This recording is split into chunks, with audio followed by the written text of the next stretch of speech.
எல்லோருக்கும் வணக்கம். நாடளாவிய சேவைகளில் உள்ள நிறைவேற்றுதர பதவிகளுக்கான மட்டுப்படுத்தப்பட்ட மற்றும் திறந்த போட்டி பரீட்சைகள், இலங்கை அதிபர் சேவை உள்ளடங்கலாக நடைபெறக்கூடிய போட்டி பரீட்சைகளின் ஒரு பிரதான வினாத்தால் கிரகித்தல். இது தொடர்பான இன்னும் ஒரு வழிகாட்டல் செயலமர்வில் சந்திக்கிறோம். என்னுடைய ஞாபகம் சரியாக இருந்தால் ஜனவரி மாதத்தின் 5வது செயலமர்வில் இன்றைக்கு சந்திக்கிறோம்.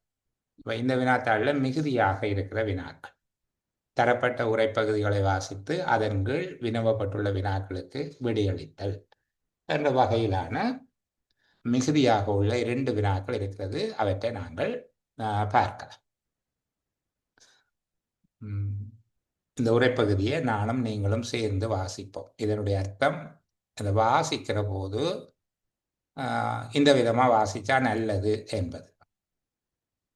ஒரு வாசிப்புங்கிறது இந்த மாதிரியாக இருந்தால் அது கிரகிப்பதற்கு வசதியாக இருக்கும்.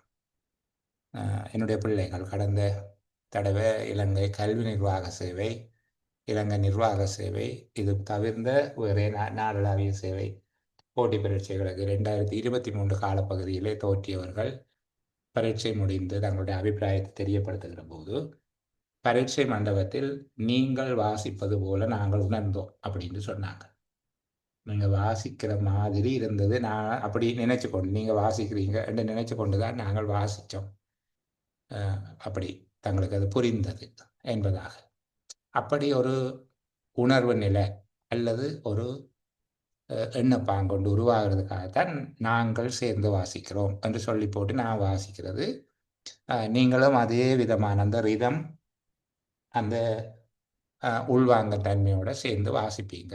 மனசளவில் நீங்களும் சேர்ந்து வாசிக்க வேணும் என்பதுதான் என்னுடைய விருப்பம் அல்லது கரிசனை. சரி, இப்போ நாங்கள் இந்த 4வது உரைப்பகுதியை வாசிப்போம். சுதந்திரம் பெற்ற பின்னர் இலங்கையில் கைத்தொழில் மயமாக்கல் முயற்சிகள் நாட்டின் பொருளாதார அபிவிருத்திக்கு கணிசமான அளவில் பங்களிப்பு செய்துள்ளன. எவ்வாறாயினும் நிலைத்து நிற்கும் பொருளாதார அபிவிருத்தியுடன் சொந்த நலன்புரி நோக்கங்களை நிறைவேற்றுவதற்கு நாட்டுக்கு இயலாமல் உள்ளது. இதற்கு காரணம், ஒரே தடவை விருத்தியும் வருமான மீளப்பெறம்பலும் எனும் நோக்கங்களை நிறைவேற்றும் போது மேலும் ஜனநாயக வழிவகையை அரசாங்கம் பின்பற்ற வேண்டியதாக இருக்கின்றமே ஆகும். வருமான மீளப்பெறம்பலில் காணப்படும் சமமின்மைகளை நீக்குவதற்கு பல்வேறு நலன்புரி நிகழ்ச்சி திட்டங்களை ஆரம்பிப்பதற்கு அரசாங்கம் நடவடிக்கை எடுத்தமையால் எதிர்பார்த்தவாறு பொருளாதார நோக்கங்களை நிறைவேற்ற இயலவில்லை. சுதந்திரத்துக்கு பின்னர் பதவிக்கு வந்த அரசாங்கங்கள் ஜனநாயகத்திற்கு தம்மை அர்ப்பணித்தமையாலும் பல்வேறு சமூக அரசியல் குழுக்களின் எதிர்ப்பு காரணமாகவும் கைத்தொழில் அபிவிருத்தியில் முதலாளித்துவ அம்சங்கள் பின்பற்றப்பட முடியாமல் இருந்தன. நலிந்த அந்நிய செலாவணிக்காக பொது தனியார் கைத்தொழில்களில் ஏற்படும் கேள்வியை குறைப்பதற்கு 1950ஆம் பத்தாண்டுகளின் நடுப்பகுதியிலிருந்து இலங்கையின் கைத்தொழில் கொள்கை மூலம் தேசிய உற்பத்தியில் உள்நாட்டு வளங்களை அதிக அளவில் பயன்படுத்தலை ஊக்குவிப்பதன் மூலம் அந்நிய போட்டியிலிருந்து உள்நாட்டு கைத்தொழில்களை பாதுகாப்பதற்கு முயற்சி மேற்கொள்ளப்பட்டுள்ளது. இதனால் சொந்த உற்பத்தியின் பண்புசார் இயல்பு எதுவாக இருப்பினும் தமது உற்பத்திகளை சந்தைப்படுத்துவதற்கு உள்நாட்டு கைத்தொழில்களுக்கு சாத்தியமாக இருந்தது. அந்நிய போட்டியில் இருந்து பாதுகாக்கப்பட்ட உள்நாட்டு கைத்தொழில் உற்பத்திகள் வினைத்திறனற்றவையாக இருந்தமையாலும் கொள்ளளவை குறைந்த அளவுக்கு பயன்படுத்தியமையாலும் பாதிப்பு அடைய தொடங்கின. இக்கைத்தொழில்களின் மூலம் உற்பத்தி செய்யப்பட்ட பொருட்களின் பண்புசார் இயல்பு பொதுவாக தாழ்ந்த மட்டத்தில் இருந்தது. இறக்குமதி செய்யப்பட்ட மூலப்பொருட்களின் மீது கைத்தொழில்கள் தங்கி இருப்பதை குறைப்பதற்கு தயாரிக்கப்பட்ட கொள்கைகளுக்கு உள்நாட்டு வளங்களை அடிப்படையாக கொண்ட கைத்தொழில் கொள்கைகளை விருத்தி செய்யும் நிகழ்ச்சி திட்டங்கள் சேர்க்கப்பட்டன. இக்கொள்கை இறக்குமதி செய்யப்பட்ட பிரதியீட்டு பொருளை அடிப்படையாக கொண்ட கைத்தொழில் மயமாக்கலுக்கு இட்டுச் செல்லும் அதே வேளை இறக்குமதிகளுக்கான பங்கு முறையை அறிமுகம் செய்தது. அதேவேளை அரசாங்கம் இறக்குமதிகளின் மீதான தீர்வையை உயர்த்தியது. அரசாங்க தனியார் துறையில் உள்ள கைத்தொழில்களுக்கு தேவையான மூலப்பொருட்களை இறக்குமதி செய்யும் பொறுப்பை அரசாங்கம் 1970ஆம் பத்தாண்டுகளின் முதல் அரைவாசியின் போது கையேற்றுக் கொண்டது. இது ஊழல் மிக்க அலுவலர்கள் பல்வேறு துறைகளில் ஊழற் செயல்களில் ஈடுபடுவதற்கு வாய்ப்பளித்தது. இத்தகைய விடயங்கள் உள்நாட்டு கைத்தொழில் உற்பத்தியில் தீவிர பாதகங்கள் ஏற்படுவதற்கு வழிவகுத்தன. சரி, இப்ப நாங்கள் திருப்பி இன்னொரு தடவை வாசிப்போம்.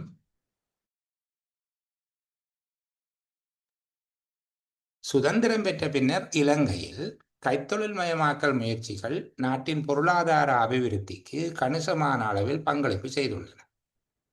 எவ்வாறாயினும் நிலைத்து நிற்கும் பொருளாதார அபிவிருத்தியுடன் சொந்த நலன்புரி நோக்கங்களை நிறைவேற்றுவதற்கு இயலாமல் உள்ளது. இதற்கு காரணம் ஒரே தடவை விருத்தியும் வருமான மீளப்பெறம்பலும் எனும் நோக்கங்களை நிறைவேற்றும் போது மேலும் ஜனநாயக வழிவகையை அரசாங்கம் பின்பற்ற வேண்டியதாக இருக்கின்றமையாகும். வருமான மீளப்பெறம்பலில் காணப்படும் சமமின்மைகளை நீக்குவதற்கு பல்வேறு நலன்புரி நிகழ்ச்சி திட்டங்களை ஆரம்பிப்பதற்கு அரசாங்கம் நடவடிக்கை எடுத்தமையால் எதிர்பார்த்தவாறு பொருளாதார நோக்கங்களை நிறைவேற்ற இயலவில்லை.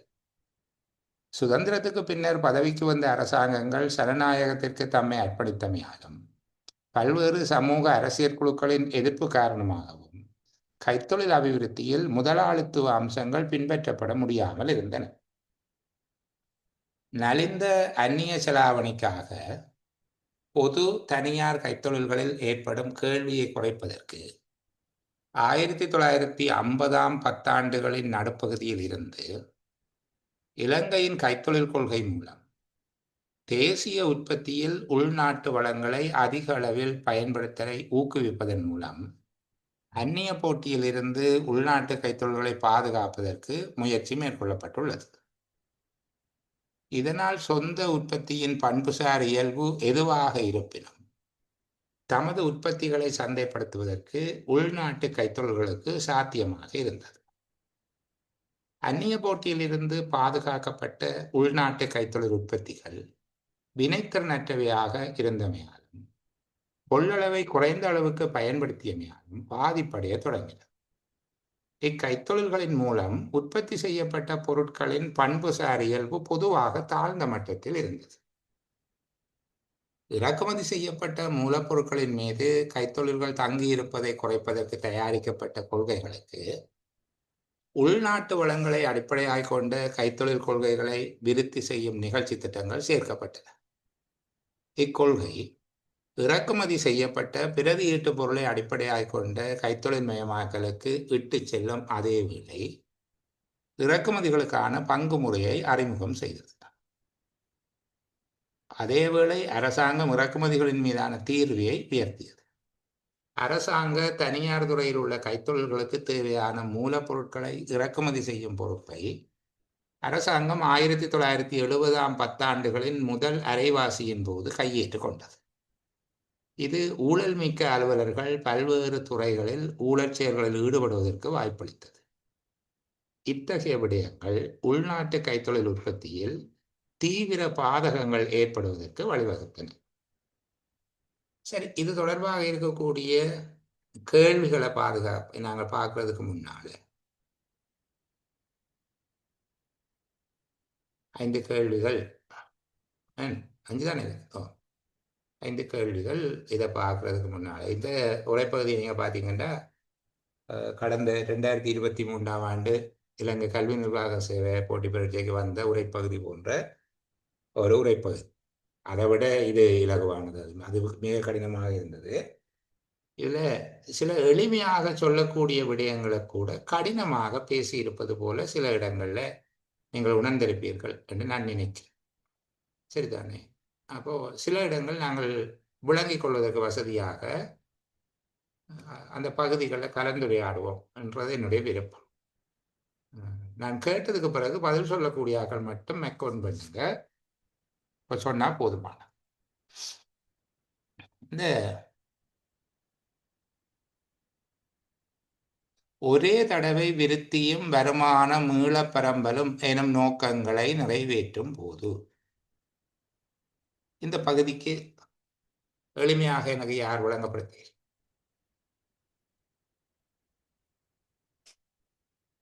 இந்த பகுதிக்கான கருத்து யார் சொல்லிடும்?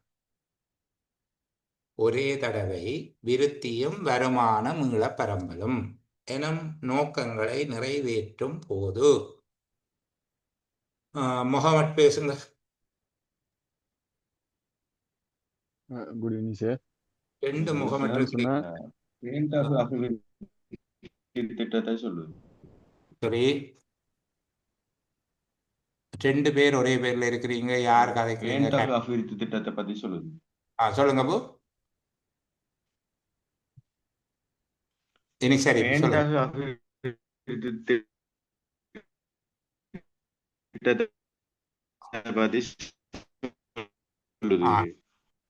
பேண்தகு அபிவிருத்தியை பற்றி சொல்லுவதாக அவர் கருதுகிறார். வேறு யார் எனக்கு விளக்கம் சொல்ல இயலும்? இன்னொரு சகோதரன் அவர் முகமட் தான். சொல்லுங்க. சொன்னா அரசாங்கம் ஒரே டைம்ல ஒரே நேரத்துல அபிவிருத்தி மேற்கொள்றது, அதே சமயம் வருமானத்தை பகிர்ந்து கொள்றதையும் சொல்லுது. அது என்ன வருமானத்தை பகிர்ந்து கொள்றது என்னன்றுதான் கேட்க. அதாவது அரசாங்கம் இதனுடைய சோசியலிச கொள்கையில சம்பந்தப்பட்டு வரும். அரசாங்கம் இந்த வருமான சமமின்மை இல்லாமக்கிற செயற்பாடுல மேற்கொள்றது சம்பந்தப்பட்டு வரும் போல. கிட்டத்தட்ட சரியான பதில். பார்ப்போம். தயாபரன் சொல்லுங்க. வருமான சமத்துவத்தையும் அபிவிருத்தியும் ஒரே நேரத்துல ஏற்படுத்துறத பத்தி. அதுதான் நான் கேட்கிறேன். அது இந்த வருமான சமத்துவம்ன்றது என்ன எனக்கு விளங்க இல்லை. அதாவது கீழ்நிலையில் உள்ள ஊழியர்களையும் மேல்நிலை ஊழியருடைய வருமானங்களையும் ஒரே சீராக கொண்டு வர்றது. அதாவது நாட்டில் உள்ள 80% மக்கள் 20% வருமானத்தையும் 20% ஊழியர்கள் 80% வருமானத்தை பெறுறது. அந்த ஒரு பிரச்சனையை நீங்கள் எக்கனாமிக்ஸ் டீச்சரா? சார். அது என்ன வழி என்று சொல்றது? 20-80 இல்ல, நாட்டில இருக்கிற 80% தியரிக்கு என்ன பேர் என்று கேட்டா 20-80 அந்த தியரிக்கு என்ன பேர்? உடனே வரையில. சரி, பரவாயில்ல. நான் சொல்லுங்க. வருமான மீளப்பரம்பல் உயர்ந்த வருமானம் பெறாங்க பாக்கிட்டு வருமான வரிகளை அறவிட்டு குறைந்த வருமானம் பெறவங்களுக்கு மானியங்களை வழங்குகின்ற டைம்ல இந்த வருமான ஏற்றத்தாழ்வை இயன்ற அளவு அரசாங்கம் குறைக்கிற திட்டம் தானே அது.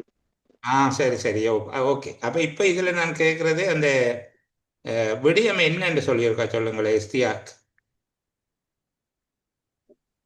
இது அபிவிருத்திங்கிறது சார், தொழில் முயற்சியாளர்களை ஊக்குவிக்கிற டைம்ல செல்வந்தர்கள் கூடுதலா வருமானம் உழைக்கிறதுக்கான வாய்ப்பு கூட இருக்கு. அதால வருமான தாழ்வு கூடும். அப்ப வருமானத்தை ஏற்றத்தாழ்வையும் குறைக்கணும், நாட்டில விருத்தியை மேற்படுத்தணும்ன்றது அந்த அந்த டைம்ல ஏற்பட்ட ஒரு சவாலா இருக்கிறது கூறப்படுது. சரி, அப்போ தௌவிக் ஏதோ சொல்ல வரீங்க, அவரையும் கேட்டுட்டு நான் அங்கே போகிறேன். பொருளாதார விருத்தி ஏற்படுகின்ற பொழுது நாட்டில் உள்ள தனிநபர் வருமானம் அதிகரிக்கும்.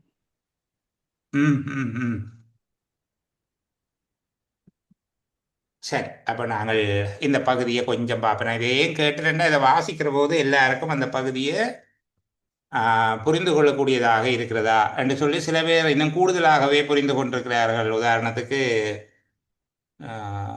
தயாபரன் சொன்னார் அவருடைய வில்ஃபரோடோ பரோட்டோ, ஏன்னா பரோட்டோ வலை என்று சொல்லுகிறது. அதில் பரோட்டோ பிரின்சிபல் என்று சொல்லுறாங்க. பரோட்டோ பிரின்சிபல்ன்றது 20-80 அது பல இடங்களில் பொருத்தி பார்க்கப்படுது. இப்போ ஆஃபீஸில் இருக்கிற அல்லது பள்ளிக்கூடத்தில் இருக்கிற 80% பிரச்சனைக்கு 20% ஆசிரியர்கள்லாம் காரணமாக இருப்பினும் இது கூட பரோட்டோ விதியோட பொருத்தி பார்க்கலாம். அது முதல்ல பொருளியலில் வந்தாலும் பல்வேறு விதமான சந்தர்ப்பங்களில் இப்போ முகாமைத்துவம் அதை பயன்படுத்துது. பிரச்சனைகளை தீர்க்கிறதுக்கு சொல்லுது.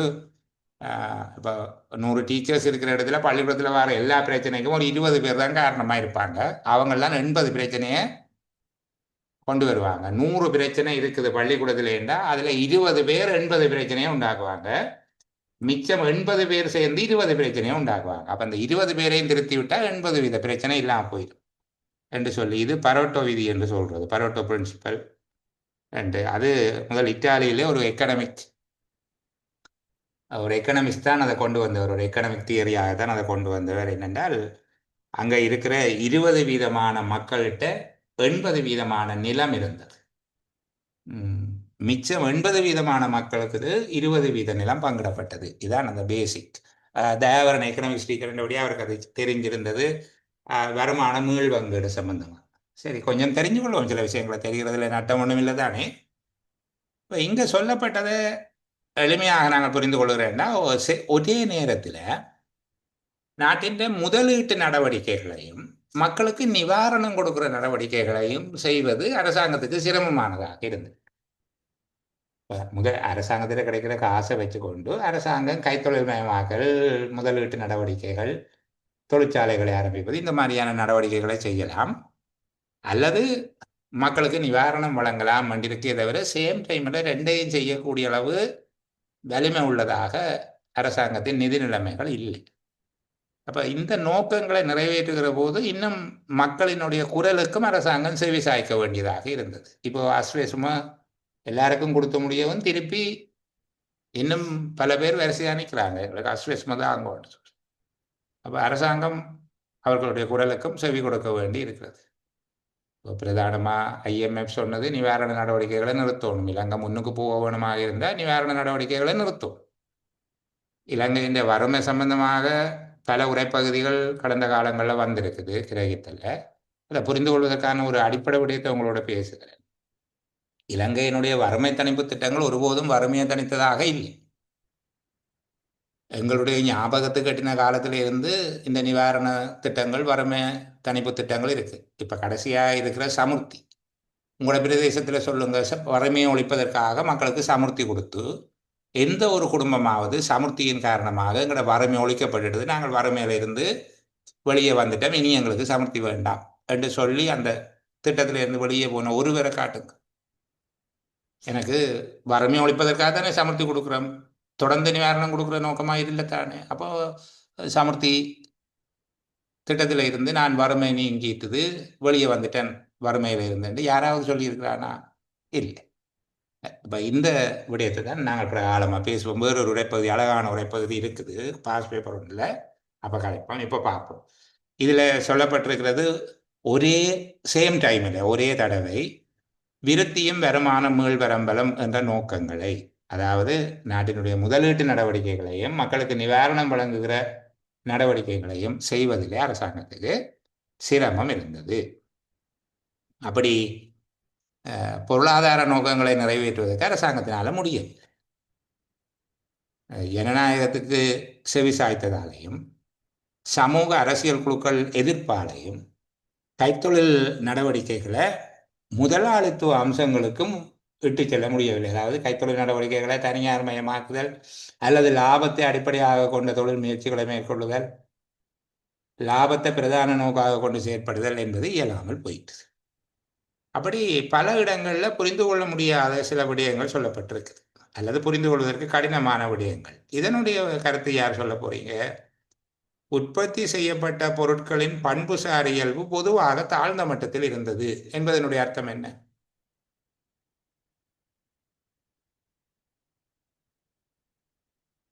யாராவது ஒரு பேர்? வினைத்திறனற்றவையாகவும் கொள்ளளவு குறைந்த நிலையிலும் இருப்பது உள்நாட்டு உற்பத்தி. என்றால் இப்ப சர்வதேச உற்பத்தியோட ஒப்பிடக்குள்ள சார் குவாலிட்டி என்று சொல்லக்கூடிய அதுதான். அப்படி எளிமையா சொல்லுங்களேன் எங்களுக்கு. அதாவது உற்பத்தி செய்யப்பட்ட பொருட்களின் தரம் குறைவாக இருந்தது, அவ்வளவுதான். பொருட்களின் பண்புசார் இயல்பு பொதுவாக தாழ்ந்த மட்டத்தில் இருந்தது என்றால் பொருட்களின் தரம் குறைவாக இருந்தது. இதைத்தான் கேட்டேன். சரியா? பொருட்களினுடைய தரம் குறைவாக இருந்தது. அது மேலே சொல்லியிருக்காங்க, வினைத்திறனற்றவையாக இருந்தது, கொள்ளளவை குறைந்த அளவுக்கு பயன்படுத்தி, அதாவது அவர்கள் செய்யக்கூடிய உற்பத்தியிலும் பார்க்க குறைந்த அளவான உற்பத்தியை தான் செய்து கொண்டிருந்தார்கள். சரி, அப்போ முழுமையாக இந்த உரைப்பகுதியை ஒரு தடவை ஒரு பொருள் விளக்கத்துக்காக பார்த்துட்டு கேள்விக்குள்ள போகும். அப்போ முதல்ல என்ன சொல்றாங்க, இலங்கையில கைத்தொழில் மயமாக்கல் என்பது பொருளாதார வளர்ச்சிக்கு பங்களிப்பு செய்திருக்கு, கணிசமான அளவுக்கு பங்களிப்பு செய்திருக்கு. ஆனால் ஒரு நிலையான பொருளாதார அபிவிருத்தி, உறுதியான பொருளாதார அபிவிருத்தியும் நலன்புரி நடவடிக்கைகளும் என்கிற இரண்டு விடயத்தையும் ஒரே நேரத்தில் அடைந்து கொள்வதற்கு இயலாமல் இருந்திருக்கு. அதுதான் திரும்ப சொல்லியிருக்கிறாங்க. ஒரே தடவையில் விருத்தியும் வருமான மீள்வரம்பலும் என்ற நோக்கங்களை நிறைவேற்றும் போது அரசாங்கத்துக்கு சில தடைகள் இருந்திருக்கு. நலன்புரி நிகழ்ச்சி திட்டங்களை ஆரம்பிக்கிறதுக்கு அரசாங்கம் நடவடிக்கை எடுத்திருக்குது. கைத்தொழில் நடவடிக்கைகளை முதலாளித்துவ அடிப்படையில் மேற்கொள்வதற்கு எதிர்ப்புகள் காணப்பட்டிருக்குது. ஆகவே ரெண்டு விடயங்களை ஒரே நேரத்தில் முன்னுக்கு கொண்டு போக முடியலை. நிலைவேறான அல்லது உறுதியான நிலைத்து நிற்கின்ற பொருளாதார அபிவிருத்தி மற்றும் மக்களுக்கான நிவாரணம் வழங்கு, அதான் நலன்புரி நோக்கங்கள். இந்த ரெண்டையும் சம நேரத்தில் அடைவதில் அரசாங்கத்துக்கு பிரச்சனை இருந்தது. இதுக்கு பிறகு நலிந்த அந்நிய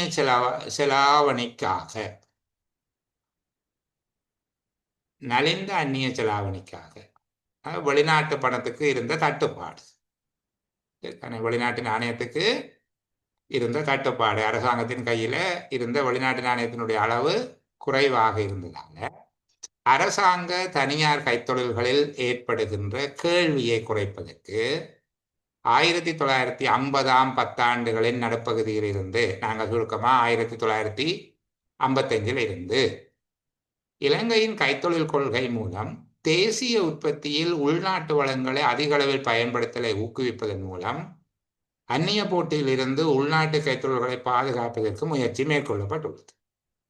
இங்க வெளிநாட்டு நாணய பற்றாக்குறையின் காரணமாக அரசாங்க தனியார் கைத்தொழில்களில் ஏற்படக்கூடிய கேள்வியை குறைப்பதற்கு, என்றால் அந்த பொருட்களுக்கான டிமாண்டை குறைக்கிறதுக்காக, வெளிநாட்டு பொருட்களுக்கான கேள்வியை குறைக்கிறதுக்கு, அந்த கைத்தொழில்கள் மூலமாக வெளிநாட்டு பொருட்களுக்கான கேள்வியை குறைக்கிறதுக்கு என்ன செய்திருக்கிறாங்க, உள்நாட்டு வளங்களை பாவித்து தேசிய கைத்தொழில்களை மேற்கொள்றது. அப்ப இதனால வந்த மாற்றம் என்ன, இறக்குமதிக்கு பதிலாக உள்நாட்டு வளங்களை பயன்படுத்தி தேசிய உற்பத்திகளை மேற்கொள்றது. வெளிநாட்டு காசு பிரச்சனையா இருந்ததால இதனால் ஏற்பட்ட மாற்றம் என்ன, சொந்த உற்பத்தியின் பண்புசார் இயல்பு எதுவாக இருப்பினும் தமது உற்பத்திகளை சந்தைப்படுத்துவதற்கு உள்நாட்டு கைத்தொழில்களுக்கு சாத்தியமாக இருந்தது. தரம் எப்படி இருந்தாலும் விற்கக்கூடியதா இருந்தது. இப்படி யோசிக்கும், எளிமையா சொல்லக்கூடியது. இந்த வெளிநாட்டு பொருட்கள் வராமல் உள்நாட்டு மூலப்பொருட்களை பாவித்து தேசிய உற்பத்தியை மேற்கொள்வதற்கு நிலைமை திரும்பியதால என்ன நடந்ததுண்டா, உற்பத்தியின் பண்புசார் இயல்பு எதுவாக இருந்தாலும் வேண்டாம், எந்த தரத்தில் இருந்தாலும் பொருட்களை விற்கக்கூடியதா இருந்தது. அந்நிய போட்டியில் இருந்து பாதுகாக்கப்பட்ட உள்நாட்டு கைத்தொழில் உற்பத்திகள் வினைத்திறனற்றவையாக இருந்தது, கொள்ளளவு குறைந்த அளவுக்கு பயன்படுத்தியது, இதனால் பாதிப்படைய தொடங்கின. அப்படி விற்கக்கூடியதா இருந்தாலும் இந்த கைத்தொழில்களை பொறுத்தவரையில வினைத்திறனற்றவையாக, வினைத்திறன்ன்றது குறைந்த வளங்கள்ல இருந்து கூடிய உற்பத்திகள் அல்லது லாபகரமான உற்பத்திகளை பெற்றுக்கொள்ளக்கூடியதாக இருக்கணும். வினைத்திறன் என்பதனுடைய அர்த்தம் உள்ளீட்டில் இருந்து படக்கூடிய வெளியீடு சிறப்பாக இருக்கணும், அது லாபகரமானதாக சிக்கனமானதாக இருக்க வேணும். அப்படி இருக்கிறது வினைத்திறனற்றவை. கொள்ளளவை குறைந்த அளவுக்கு பயன்படுத்தி அவற்றினுடைய இயலுமை, வொல்யூம் என்று சொல்லுவோம், அது எவ்வளவு செய்ய இயலுமோ அவ்வளவு இல்லை, குறைவாகத்தான் அவை செய்தன. அதனால அவை பாதிப்படைய தொடங்கின. இந்த கைத்தொழில்களால் உற்பத்தி செய்யப்பட்ட பொருட்களின் பண்புசார் இயல்பு பொதுவாக தாழ்ந்த மட்டத்தில் இருந்தது. அப்போ இங்கே பாருங்க, இந்த இறக்குமதிக்கு பதிலாக உள்நாட்டு கைத்தொழில்களை விருத்தி செய்ததன் மூலமாக ஏற்பட்ட மாற்றங்கள், ஒன்று தரம் எப்படி இருந்தாலும் விற்கக்கூடியதாக இருந்தது, அந்நிய போட்டியில இருந்து இவை பாதுகாக்கப்பட்டிருந்தன. ஆனால் அவை வினைத்திறனற்றது, குறைந்த அளவுக்கு கொள்ளளவை பயன்படுத்தின, அவற்றின் பொருட்களின் தரம் குறைவாக இருந்தது. இறக்குமதி செய்யப்பட்ட மூலப்பொருட்களின் மீது கைத்தொழில்கள் தங்கியிருப்பதை குறைப்பதற்கு தயாரிக்கப்பட்ட கொள்கைகளுக்கு உள்நாட்டு வளங்களை அடிப்படையாக கொண்ட கைத்தொழில் கொள்கைகளை விருத்தி செய்ய நிகழ்ச்சி திட்டங்கள் சேர்க்கப்பட்டது. இப்போ இங்க முதல்ல இறக்குமதி செய்யப்பட்ட மூலப்பொருட்களில் தங்கி இருக்கிறத குறைக்கிறது. அதுதான் முதல் கொள்கையாக இருந்தது. இறக்குமதி செய்யப்பட்ட மூலப்பொருட்களில் தங்கி இருப்பதை குறைக்கிறது. அதில் கொண்டு அட்டாச் பண்ணாங்க உள்நாட்டு வளங்களை கொண்ட கைத்தொழில் கொள்கைகளை விருத்தி செய்தது.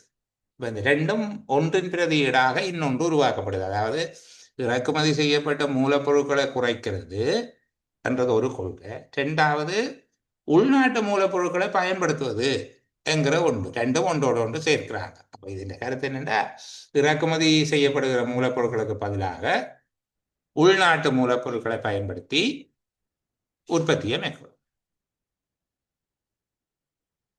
அதேவேளை இறக்குமதிகளுக்கான பங்கு முறையை அறிமுகம் செய்தது.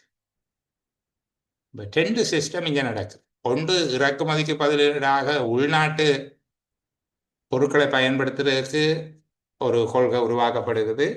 இறக்குமதியை முற்றாக தடை செய்யல, இறக்குமதிக்கு ஒரு கோட்டா சிஸ்டம் ஒன்று கொண்டு வராங்க. பங்கு முறை அறிமுகம் செய்கிறது என்ற கருத்து அதனுடைய கோட்டா முறை. ஏன்னா எவ்வளவு கொடுக்கிறது என்று சொல்லி ஒரு பங்கீட்டு முறை உண்டு, கோட்டா முறை அறிமுகம் செய்தார். அதேவேளை அரசாங்கம் இறக்குமதிகளின் மீதான தீர்வையை உயர்த்தியது. இறக்குமதிக்கு ஒரு கோட்டா சிஸ்டம் கொண்டு வராங்க. அது மட்டுமில்லை, அதுக்கு ஒரு லேவி, அதுக்கு விதிக்கப்படுகிற வரியின் அளவை கூட்டுறாங்க. அரசாங்க தனியார் துறையில் உள்ள கைத்தொழில்களுக்கு தேவையான மூலப்பொருட்களை இறக்குமதி செய்கின்ற பொறுப்பை தீர்வையை கூட்டியாச்சு, கோட்டா சிஸ்டம் கொண்டாந்தாச்சு, ஒவ்வொருத்தருக்கும் எவ்வளவு கொடுக்கிறது என்று சொல்லி ஒரு பங்கீட்டு முறை கொண்டு வந்தாச்சு.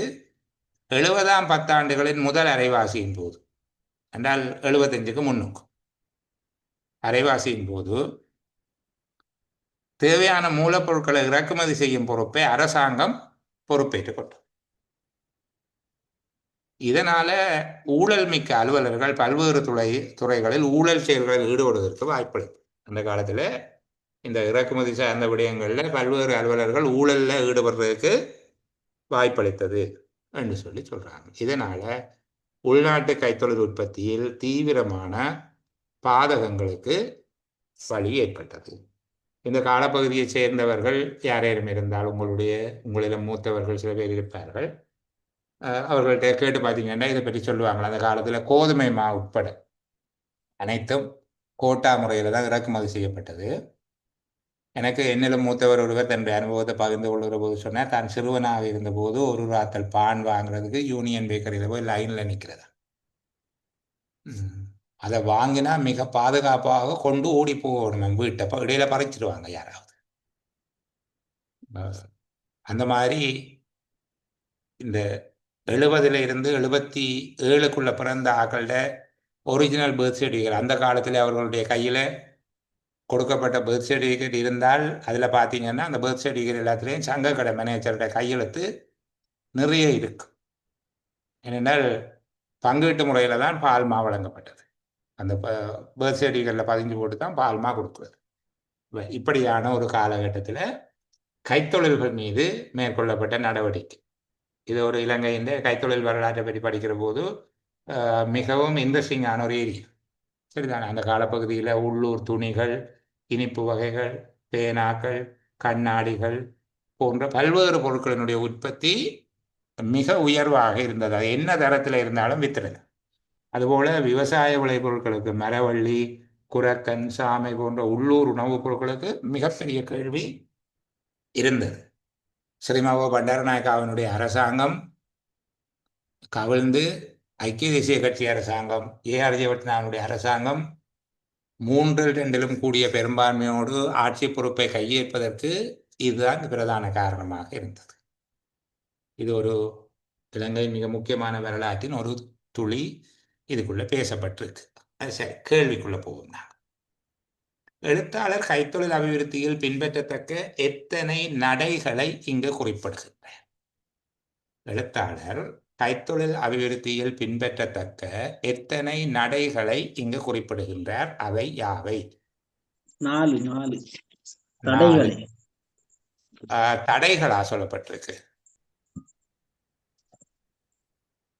அப்படித்தான் நான் நினைக்கிறேன். ஆனால் இதனுடைய ஒரிஜினலை பெற்றுக்கொள்ள முடியவில்லை. இப்படியே தான் அது கிடைத்தது பார்ப்போம்.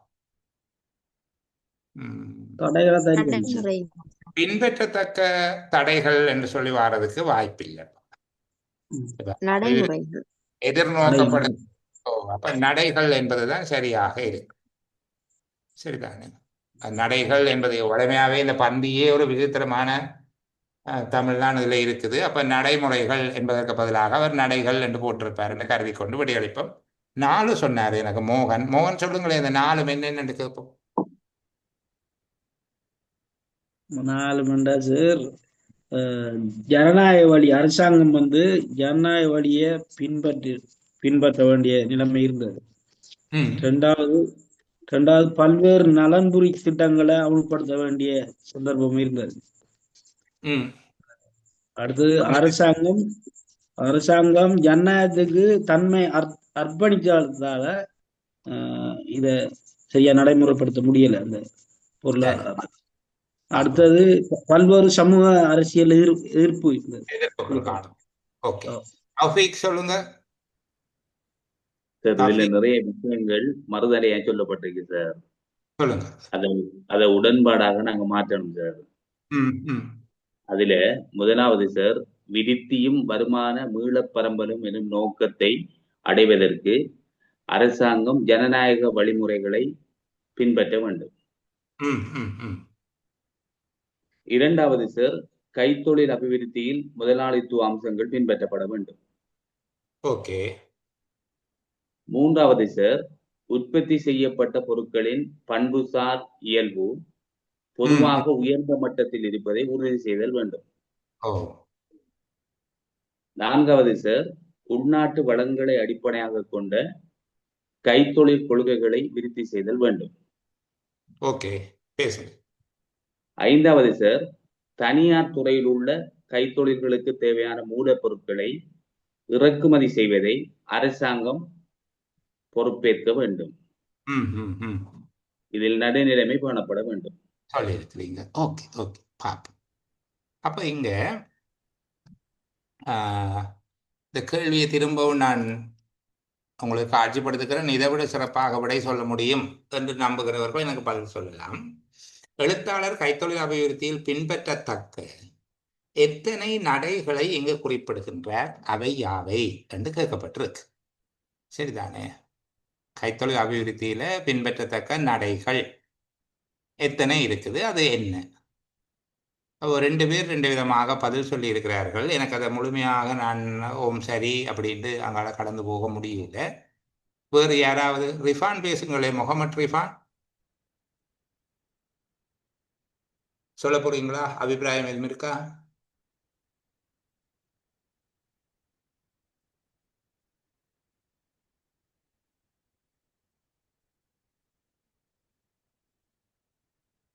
வேறு யாராவது? சில்மி பேசுங்க.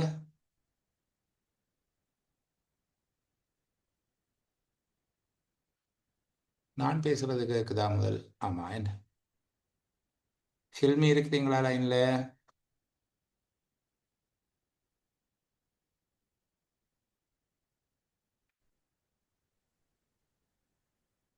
ஓகே, நான் நினைக்கிறேன் அவங்க இங்க அவதானிக்கிற விதமா இல்ல போல. வேற யாராவது? கசிராகினி, ஓகே பேசுங்கம்மா, கேட்போம். இதுல கைத்தொழில் அபிவிருத்தியை பின்பற்றத்தக்க நடைகள்னு சொல்லி இருக்கிறதுனால சார், தேசிய உற்பத்தியில் உள்நாட்டு வளப்பாவனையை அதிகரிக்கிறது, இறக்குமதி, அதுக்கப்புறம் சார் இறக்குமதிகளில் பங்குமுறை அறிமுகம் செய்தது, அதுக்கப்புறம் இறக்குமதி தீர்வைகளை அதிகரித்தல், அரசாங்கம் இறக்குமதியை பொறுப்பேற்ற. இந்த 4 விடைகள் தான் வரும்னு நினைக்கிறேன் சார். 4 விடயங்கள் இருக்குது. அபிவிருத்தியில பின்பற்றத்தக்க நடைகள். சரி, அப்ப இங்க கவனிங்க. இங்க நடைகள் என்று சொல்லிட்டு சில்மி பேசுறீங்களா? ஒன்ல இருக்கிறீங்க போல. நான் இப்பதான் ஜாயின் ஆனேன் கிளாஸ்ல. Okay okay okay. நான் உங்களை தேடினேன், சொல்லுங்க. ஓகே ஓகே சார், இப்ப ஜாயின் ஆனேன் சார், நான் பாத்துக்கல. அப்படியா? ஓகே சரி. Okay sir. கவனிங்க, இங்க நடைகள் என்று சொல்றது ஒரு ஸ்டைல். சரிதானே? கைத்தொழில் அபிவிருத்தியில பின்பற்றத்தக்க எத்தனை விதமான ஸ்டைல் இந்த பந்தியில சொல்லப்பட்டிருக்கு. ஒவ்வொரு காலத்துல ஒவ்வொரு விதமாக இருந்தது என்று சொல்லி ஒரு ஆசிரியர் பேசுகிறார். நீங்க அந்த பந்தியை வாசிக்கிற போது அதை புரிந்து கொள்ளக்கூடியதாக இருந்தது. பெரிய அளவுக்கு அது சிரமமாக இருக்கையில் ஆனால் நீங்கள் அதை உள்வாங்கிறதுல சில சிரமம் இருக்கு. இப்போ இந்த பாருங்க, முதலாவது பந்தியில இங்க கைத்தொழில் அபிவிருத்திக்கான அந்த ஸ்டைல் அங்க இருக்கு. முதலாவது பந்தியில சொல்லப்பட்டிருக்குது, பெரிய அளவுக்கு கைத்தொழில் துறையை அரசாங்கம் முன்னேற்ற முடியாமல், அதாவது மிக உறுதியான நிலைபெறான ஒரு வளர்ச்சியை கொண்டு நடத்த முடியாமல் இருந்ததற்கு காரணம் அரசாங்கம் நலன்புரி நன்மைகளின் மீது கவனம் செலுத்த வேண்டியதாக இருந்தது. நலன்புரி நன்மைகள் மீது கவனம் செலுத்துவதற்கு காரணம் அரசாங்கத்தினுடைய ஜனநாயகத்தின் மீதான மதிப்பு, அதே போல பல்வேறு சமூக அரசியல் குழுக்கள் கைத்தொழில் நடவடிக்கைகளை முதலாளித்துவ பாங்குடையதாக மாற்றுவதற்கு, அதாவது லாபத்தை மட்டும் நோக்கமாக கொண்டு வளர்த்தெடுப்பதற்கு எதிர்ப்பை தெரிவித்தார்கள். இப்படியான காரணங்களினால கைத்தொழில்துறையை மேம்படுத்துவதில் ஒரு தடை இருந்தது. அதன் பின்பாக அடுத்த பகுதிகளில் இந்த கைத்தொழில் தொடர்பான நடைகள் சொல்லப்பட்டது. இந்த கைத்தொழில் கொள்கைகள், அதாவது முதல்ல பார்த்தீங்கன்னா உள்நாட்டு வளங்களை பயன்படுத்துகிற தேசிய உற்பத்தியில் உள்நாட்டு வளங்களை பயன்படுத்துதல் என்கிறது ஒரு ஸ்டைலாக அங்கே இருந்திருக்கு. நலிந்த அந்நிய செலாவணியின் காரணமாக அவர்கள் என்ன செய்கிறார்கள், தேசிய உற்பத்தியில் உள்நாட்டு வளங்களை அதிக அளவில் பயன்படுத்துகிற ஒரு கைத்தொழில் நடைமுறை, ஒரு கைத்தொழில் முறைமை ஒன்று அங்கே இருந்திருக்குது. இதை பற்றி சொல்லியிருக்கிறாங்க. அதாவது அந்நிய போட்டியிலிருந்து பாதுகாக்கப்பட்ட உள்நாட்டு கைத்தொழில், இது ஒரு ஸ்டைலாக இருந்திருக்கு. அதுக்கு பிறகு இந்த விஷயங்களை விளங்கப்படுத்தி கொண்டு போகிற போது பாருங்க, இறக்குமதி மூலப்பொருட்கள் மீது தங்கி இருக்கின்ற கைத்தொழில்கள் அப்படியும் ஒரு ஸ்டைல் இருக்கு. அதை குறைக்கிறதுக்காகத்தான் பிறகு உள்நாட்டு வளங்களை அடிப்படையாக கொண்ட கைத்தொழில்கள் என்கிற இரண்டாவது நிகழ்ச்சி திட்டம் கொண்டு வரப்பட்டது என்று சொல்லப்பட்டது. அதாவது இறக்குமதி மூலப்பொருட்களின் மீது தங்கி இருக்கும் கைத்தொழில்கள், அடுத்தது உள்நாட்டு வளங்களை அடிப்படையாக கொண்ட கைத்தொழில்கள், இன்னொன்று சொல்லியிருக்கிறாங்க இறக்குமதி பிரதியீட்டு கைத்தொழில்கள். இறக்குமதி பிரதியீட்டு கைத்தொழில்கள் என்றால் இறக்குமதி செய்யப்படுகிற பொருட்களை நிப்பாட்டி போட்டு அதே பொருளை உள்நாட்டில் உற்பத்தி செய்வது. ஒன்றுக்கு பதிலாக இன்னொன்றுங்கிறது மூன்றாவதாக இங்கு சொல்லப்பட்டிருக்கு. முதல்ல ஒரு கொள்கை இருந்தது, உள்நாட்டு வளங்களை அடிப்படையாக கொண்ட தேசிய கைத்தொழில்கள். உள்நாட்டு மூலப்பொருட்களை பயன்படுத்தி பொருட்களை உற்பத்தி செய்கிறது ஒரு கைத்தொழில் முறைமை. இரண்டாவது முறைமை ஒன்று இருந்தது, அதற்கு முன்பாக இருந்தது இறக்குமதி செய்யப்பட்ட மூலப்பொருட்களில் தங்கியிருக்கும் கைத்தொழில்கள். மூன்றாவதாக அந்த இரண்டாவது அறிமுகம் செய்யப்பட்ட உள்நாட்டு வளங்களை அடிப்படையாக கொண்ட தேசிய கைத்தொழில்கள் என்பது பின்னர் இன்னொரு வடிவம் வருகிறது. ரெண்டையும் ஒன்றோடு ஒன்று மிக்ஸ் பண்ணிக்கல பாருங்க. இறக்குமதி செய்யப்பட்ட மூலப்பொருட்களின் மீது கைத்தொழில்கள் தங்கி இருப்பதை குறைக்கிறதுக்கு உள்நாட்டு வளங்களை அடிப்படையாக கொண்ட கைத்தொழில் கொள்கைகளை விருத்தி செய்கிற நிகழ்ச்சி திட்டங்கள் அதுக்குள்ள சேர்க்கப்படுது என்று சொல்லி, அப்போ மூன்றாவதாக அது என்ன மாறுது, இறக்குமதி பிரதியீட்டு கைத்தொழில்கள். இறக்குமதி செய்யப்பட்ட பிரதியீட்டு பொருளை அடிப்படையாக கொண்ட கைத்தொழில் மயமாக்கலுக்கு இட்டு செல்லுகிற ஒரு முறைமையாக மாறுது. இறக்குமதியும் செய்திருக்கிறாங்க, ஆனால் அந்த கைத்தொழில் மாற்றம் இன்னொரு ஸ்டைல், 3 ஸ்டைல் இங்கே சொல்லப்பட்டிருக்கு. ஒன்று உள்நாட்டு மூலப்பொருட்களை பயன்படுத்துகின்ற தேசிய கைத்தொழில்கள். இரண்டாவது இறக்குமதி செய்யப்பட்ட மூலப்பொருட்களின் மீது தங்கியிருக்கும் கைத்தொழில்கள். மூன்றாவது இறக்குமதி பிரதியீட்டு கைத்தொழில்கள். இறக்குமதி பிரதியீட்டு கைத்தொழில்கள் என்பது இறக்குமதி செய்யப்பட்ட பொருட்களுக்கு பதிலாக உள்நாட்டில் அதே பொருட்களை உற்பத்தி செய்கின்ற முறை. சரியா? அப்ப இந்த 3 விதமான நடைகள் இங்கு காணப்படுகிறது என்பதை யாரேனும் சரியாக அடையாளம் கண்டிருந்தால் மிக வெற்றியாக இருக்கும். அப்போ உங்களுடைய அடையாளம் காணலுக்கும் இந்த விடைகளுக்கும் இடையில ஒரு விலகல் இருக்குது. எனக்கு 2 பேர் தான் பேசி இருக்கிறீங்க. ஏனையவர்கள் பேசாமல் யாரேனும் சரியான விடைகளை எழுதியிருக்கலாம். ஆனால் அந்த விடைகள்ல ஒரு திருப்தியற்ற தன்மை இருக்குது. அதை நீங்க அச்சமடைய தேவையில்லை. உண்மையில இன்னும் நாங்கள் பயிற்சி செய்ய வேணும். இன்னும் அதிகம் நாங்கள் வாசிக்க வேணும். இன்னும் அதிகமாக புரிந்து கொள்ளுற எங்களுடைய இயலளவை விருத்தி கொள்ள செய்ய வேணும். அவ்வளவுதான். சரி, இன்னும் 1 மாதமாவது இருக்குது. நாங்கள் அதை செய்திடலாம். பயப்படாது. புரிஞ்சுதா? முதலாவது கேள்விக்குரிய விட 1, இறக்குமதி மூலப்பொருட்களின் மீது தங்கியுள்ள கைத்தொழில்கள். 2வது, உள்நாட்டு வளங்களை அடிப்படையாக கொண்ட கைத்தொழில்கள். 3வது, இறக்குமதி பிரதியீட்டு கைத்தொழில்கள் என்கிற அடிப்படையில் இங்க 3 விதமான கைத்தொழில் நடைகள் சொல்லப்பட்டிருக்கு. கைத்தொழில் அபிவிருத்தியில் பின்பற்றத்தக்க நடைகள் 3 சொல்லப்பட்டிருக்கு. அந்நிய போட்டியில் இருந்து உள்நாட்டு கைத்தொழில்களை பாதுகாப்பதற்கு எந்த செயற்தொடரின் கீழ் முயற்சி மேற்கொள்ளப்படும்? அந்நிய போட்டியில் இருந்து உள்நாட்டு கைத்தொழில்களை பாதுகாப்பதற்கு எந்த செயற்தொடரின் கீழ் முயற்சி மேற்கொள்ளப்பட்டது? கேள்வி புரியுதா? காம்சியா பேசுங்க. 2 பேர் ஒன்றை இருக்கு. காம்சியா பேசுங்க.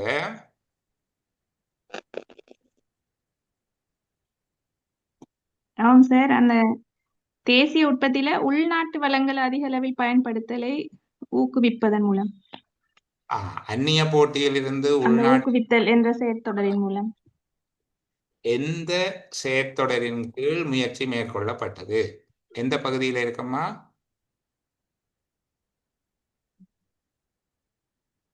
ரெண்டாவது பந்தியில சார். உள்நாட்டு வளங்களை அதிக அளவில் பயன்படுத்தலை ஊக்குவித்தல். ஓகே. தேசிய உற்பத்தியில் உள்நாட்டு வளங்களை அதிக அளவில் பயன்படுத்தலை ஊக்குவித்தல். இதன் மூலமாக அந்நிய போட்டியிலிருந்து உள்நாட்டு கைத்தொழில்களை பாதுகாப்பதற்கு முயற்சி மேற்கொள்ளப்பட்டுள்ளது. சரிதானே? அது அழகான பதில், சரியான பதிலும் கூட. தேசிய உற்பத்தியில் உள்நாட்டு வளங்களை அதிக அளவில் பயன்படுத்தலை ஊக்குவிப்பதன் மூலம் மேற்கொள்ளப்பட்டது. ஒரு முழுமைப்படுத்தப்பட்ட விடையாக எழுதுவதாக இருந்தால் சரி. எந்த செயற்தொடரின் கீழ் முயற்சி மேற்கொள்ளப்பட்டது என்று கேட்டிருக்காங்க. அது உங்களுக்கு வாசிக்க புரிஞ்சு கொள்ளக்கூடிய இருக்க பாருங்க. தேசிய உற்பத்தியில் உள்நாட்டு வளங்களை அதிக அளவில் பயன்படுத்துவதை ஊக்குவிப்பதன் மூலம் அந்நிய போட்டியிலிருந்து உள்நாட்டு கைத்தொழில்களை பாதுகாப்பதற்கு முயற்சி மேற்கொள்ளப்பட்டுள்ளது. அந்த அந்நிய போட்டியிலிருந்து உள்நாட்டு கைத்தொழில்களை பாதுகாப்பதற்கு முயற்சி, அதை திருப்பி எழுத தேவையில்லை, கேள்வியிலேயே இருக்கிறபடியால நாங்கள் தேசிய உற்பத்தியில் உள்நாட்டு வளங்களை அதிக அளவில் பயன்படுத்துவதை ஊக்குவிப்பதன் மூலமாக மேற்கொள்ளப்பட்டது என்பதாக விடையளிப்பது சரியானதாக இருக்கு. ஓகே, தேங்க்யூம்மா. சரியான பதில். உள்நாட்டு கைத்தொழில்களை பாதுகாக்கும் கொள்கை காரணமாக ஏற்பட்ட நல்ல விளைவுகளும் தீய விளைவுகளும் யார்? உள்நாட்டு கைத்தொழில்களை பாதுகாக்கும் கொள்கை காரணமாக ஏற்பட்ட நல்ல விளைவுகளும் தீய விளைவுகளும் யாவை? ஒன்று, உள்நாட்டு வளங்கள் அதிக அளவுல பயன்படுத்தப்பட்டது. தீய விளைவு வினைத்திறன் அற்றவையாக இருந்தது. தீயது. ஓகே, உள்நாட்டு வளங்கள் அதிக அளவில் பயன்படுத்தப்பட்டது. அடுத்தது வினைத்திறனற்றவையாக இருந்தது. ஏற்றுக்கொள்ளலாம் போல இருக்குது, இருந்தாலும் செக் பண்ணுவோம். தௌவிக் இதை சொல்ல வர. தௌவிக் பேசுங்க. நல்ல விளைவு சார், அந்நிய நாட்டு உற்பத்தி போட்டியிலிருந்து பாதுகாத்தல். தீய விளைவு சார், வினைத்திறன் அற்றவையாக இருத்தல், கொள்ளளவை குறைந்த அளவுக்கு பயன்படுத்துதல். உதயசீலன் சார், அதுல தீய விளைவுல தமது உற்பத்திகளை சந்தைப்படுத்துவதற்கு உள்நாட்டு கைத்தொழிலுக்கு சாத்தியமாக இருந்தமை. அடுத்தது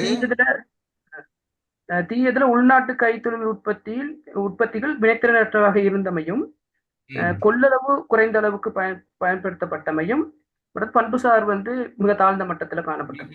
மிக முக்கியமானது அதனுடைய தரம் தாழ்ந்த மட்டத்தில் காணப்பட்டது. அது சொல்ல வேண்டும். மிக முக்கியமானது பண்பு சார் இயல்பு மிக தாழ்ந்த மட்டத்தில் காணப்பட்டது. அப்ப இங்க சொல்லுகிறது இதனுடைய நன்மைகள் என்று சொல்லி பார்க்கிற போது உற்பத்தியின் தரம் எவ்வாறு இருந்த போதும் சந்தைப்படுத்த முடிந்தது. உற்பத்தியின் தரம் எவ்வாறு இருந்த போதும் சந்தைப்படுத்த முடிந்தது. இதை ஒரு நன்மையாக எடுக்கலாம். குறைபாடுகள் வினைத்திறனற்றவையாகவும் கொள்ளளவை குறைந்த அளவுக்கு பயன்படுத்துபவையாகவும் உற்பத்தி பொருட்களின் தரம் தாழ்ந்த மட்டத்திலும் காணப்பட்டது அல்ல தாழ்ந்த மட்டத்திலும் இருந்தது. வினைத்திறனற்றவையாகவும் கொள்ளளவு குறைந்த அளவுக்கு பயன்படுத்துபவையாகவும் உற்பத்தி தரம் தாழ்ந்த மட்டத்திலும் காணப்பட்டது. இது குறைபாடு. என்னென்னா இறக்குமதி பொருள் வராதன்ற உடனே என்ன செய்தாலும் இங்கே தான் அதை வாங்க வேணும், உள்நாட்டில் தான் செய்யணும். அப்போ என்ன செய்தாலும் விற்கலாம் என்று வந்த உடனே தரம் இல்லாமல் போயிட்டு வினைத்திறனற்றதாகவும் கொள்ளளவு குறைந்த பயன்பாட்டை கொண்டதாகவும் இருந்தது என்பதாக பதிலளிப்பது பொருத்தம். அது சரியான பதில்.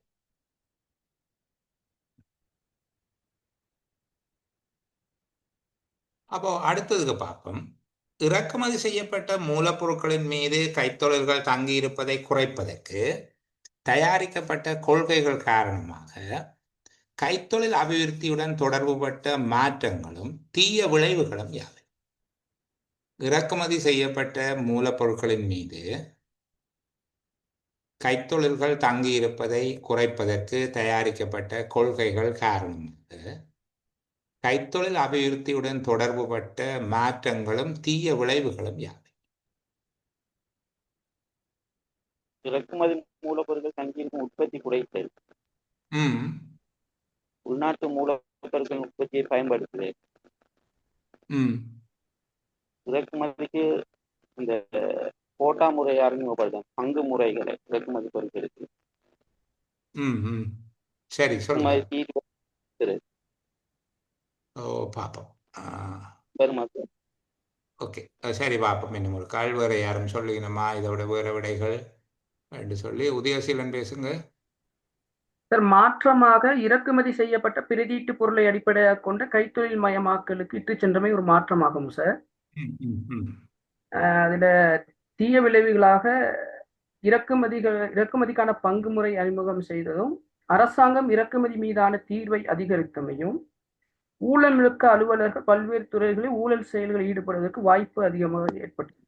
திருப்பி ஒருக்கா சொல்லுங்க. இறக்குமதி செய்யப்பட்ட மூலப்பொருட்களின் மீது கைத்தொழில்கள் தங்கி இருப்பதை குறைப்பதற்கு தயாரிக்கப்பட்ட கொள்கை காரணமாக கைத்தொழில் அபிவிருத்தியுடன் தொடர்புபட்ட மாற்றம் என்று சொல்லி எது சொல்றீங்க?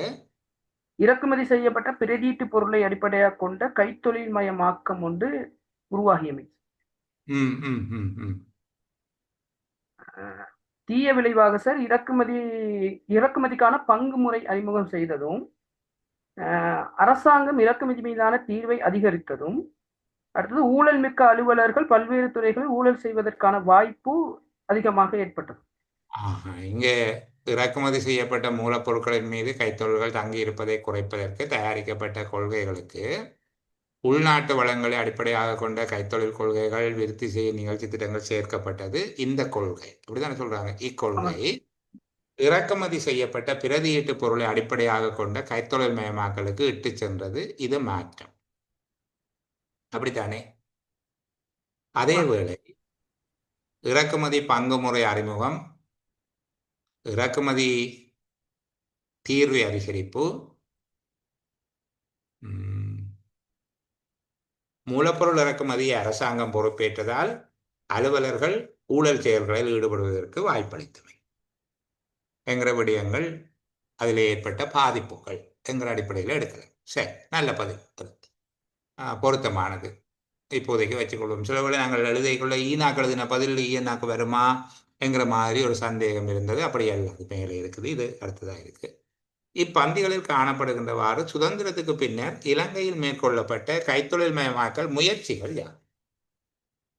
இப்பந்திகளில் காணப்படுகின்றவாறு சுதந்திரத்துக்கு பின்னர் இலங்கையில் மேற்கொள்ளப்பட்ட கைத்தொழில் மயமாக்கல் முயற்சிகள் யாவை?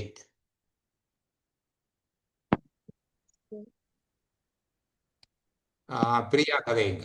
பிரியா. ஓகே சார், சுதந்திரத்துக்கு பிறகு இலங்கையில மேற்கொள்ளப்பட்ட கைத்தொழில் மயமாக்கல்ல மூடிய பொருளாதாரத்தை தான் அமுல்படுத்துனாங்க சார்.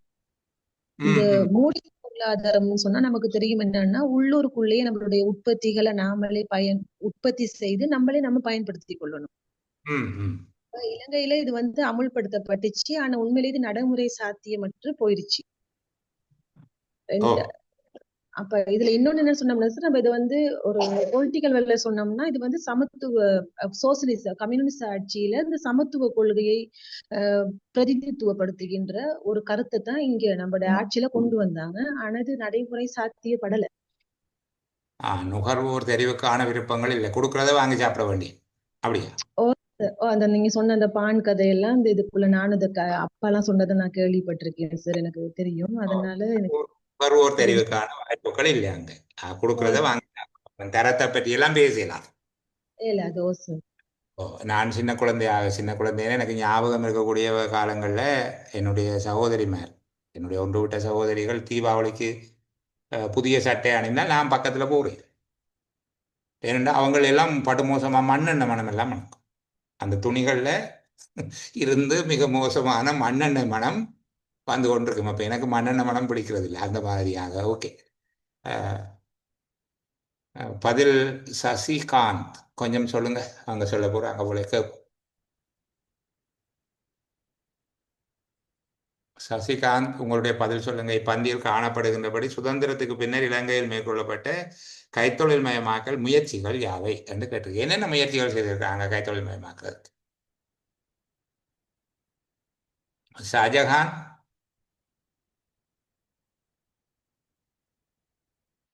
மைக்கெல்லாம் ஒன் பண்ணி வச்சிருக்கிறீங்க, ஆனா பேசுவதற்கு இல்லையா? சும்மா ஒன் பண்ணிருக்காங்க போல. சரி, நான் நிப்பாட்டி வைக்கிறேன். வேறு யாராவது ஊனா கேள்விக்கு பதில் சொல்லுங்க. இப்பந்திகளில் காணப்படுகின்றபடி சுதந்திரத்துக்கு பின்னர் இலங்கையில் மேற்கொள்ளப்பட்ட கைத்தொழில் மயமாக்கல் முயற்சிகள் யாவை?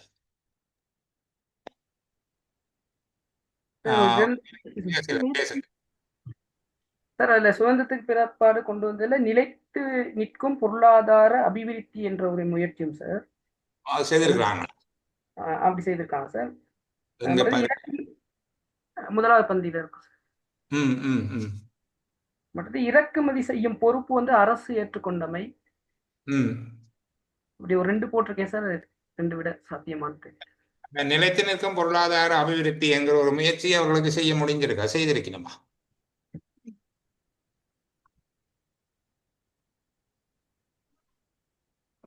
சரி, பார்ப்போம். அதுல எனக்கு பார்க்கிற போது நிலைத்து நிற்கும் பொருளாதார அபிவிருத்தியோடு சொந்த நலன்புரி நோக்கங்களை நிறைவேற்றுவதற்கு நாட்டுக்கு இயலாமல் உள்ளது என்று சொல்லியிருக்காங்க. ஒரே நேரத்தில் ஹம்சியா சொல்லுங்களேன் பார்ப்போம், வேற ஏதாவது பதில் இருக்கா? அதுல கைத்தொழில் மயமாக்கல் முயற்சின்னா சார், ஒன்று உள்நாட்டு வளங்களை உச்சளவில் பயன்படுத்தி அந்நிய போட்டியிலிருந்து பாதுகாக்கிற முயற்சிகள் செஞ்சாங்க. மேற்கொள்ளப்பட்டுள்ளது ஒரு விடயம். ஓகே ஓகே, வார அடையாளப்படுத்தி கொண்டு போவோமா நிலக்க. அது தேசிய உற்பத்தியில் இந்த பகுதியில இருந்து தேசிய உற்பத்தியில் உள்நாட்டு வளங்களை அதிக அளவில் பயன்படுத்தலை ஊக்குவிப்பதன் மூலம் அந்நிய போட்டியில் இருந்து உள்நாட்டு கைத்தொழில்களை பாதுகாப்பதற்கு முயற்சி மேற்கொள்ளப்பட்டுள்ளது. அது சரி, ஒரு விடயம். வேறு சார், இறக்குமதி செய்யப்பட்ட மூலப்பொருட்கள்ல தங்கி இருக்காம இருப்பதை குறைப்பதற்கு தயாரிக்கப்பட்ட கொள்கைக்கேற்ப உள்நாட்டு வளங்களை அடிப்படையாக கொண்டு. இல்ல, இது ஒரு கொள்கை. அடுத்தது உள்நாட்டு வளங்களை அடிப்படையாக கொண்ட கைத்தொழில் கொள்கைகளை விருத்தி செய்யும் நிகழ்ச்சி திட்டங்கள்.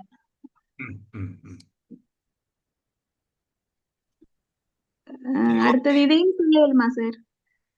இறக்குமதி செய்யப்பட்ட அந்த பிரதியீட்டு பொருட்களை அடிப்படையா வச்சு பிரதியீட்டு கைத்தொழில் கொள்கை. இறக்குமதி பிரதியீட்டு கைத்தொழில் கொள்கை இதுக்குள்ள தேடி பிடிச்சுதான் கொடுக்கக்கூடியதாக இருக்கு. இப்படியாக சில கைத்தொழில் கொள்கைகள் இந்த காலப்பகுதியில இருந்திருக்கு. ஒன்று, தேசிய உற்பத்தியில உள்நாட்டு வளங்களை அதிக அளவில் பயன்படுத்துவதை ஊக்குவிக்கின்ற கைத்தொழில் கொள்கை ஒன்று இருந்திருக்கு. இறக்குமதி மூலப்பொருட்கள் கைத்தொழில் தங்கியிருப்பதை குறைப்பதற்கான கொள்கைகள், உள்நாட்டு வளங்களை அடிப்படையாக கொண்ட கைத்தொழில் கொள்கைகளை விருத்தி செய்யும் நிகழ்ச்சி திட்டங்கள். இறக்குமதி பிரதியீட்டு. அப்ப நான் ஏற்கனவே மேல சொல்லப்பட்ட 3 விதமான நடைகள் என்று சொல்லி அங்க நாங்க சொன்னோம் தானே. முதலாவது கேள்விக்கு சொல்லப்பட்ட 3 விதமான நடைகள்ல இருந்து இதை வேறுபடுத்தி பார்க்க வேணும். இதுக்காக மேற்கொள்ளப்பட்ட நடவடிக்கைகள் என்ன? ஒன்று, உள்நாட்டு வளங்களை அதிக அளவில் பயன்படுத்துதல். இது ஒரு கொள்கையாக அல்லது நடவடிக்கையாக இருந்திருக்கு. உள்நாட்டு வளங்களை அதிக அளவில் பயன்படுத்துவதை ஊக்குவிக்கிறது. அடுத்தது,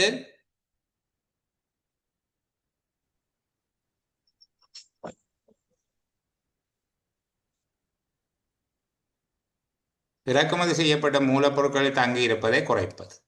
இறக்குமதி செய்யப்பட்ட மூலப்பொருட்களை தங்கியிருப்பதை குறைப்பது. மூன்றாவது, இறக்குமதி பிரதியீட்டு பொருட்களை இறக்குமதி பிரதியீட்டு பொருட்களை அடிப்படையாக கொண்ட கைத்தொழில்களுக்கு இட்டு செல்லுதல் என்றால் அதன் கருத்து இறக்குமதி பிரதியீட்டு கைத்தொழில்களை மேற்கொள்வது என்கிற கொள்கைகளுக்கூடாக நகர்ந்திருக்குது. அந்த முதலாவதுக்கும் இதுக்கும் இடையில ஒரு சிறிய அளவிலான வேறுபாடு இருக்கு. அதை புரிந்து கொள்ள வேணும். அது 3 விதமான கைத்தொழில்கள். இது மேற்கொள்ளப்பட்ட நடவடிக்கைகள். கேள்வியை பாருங்க.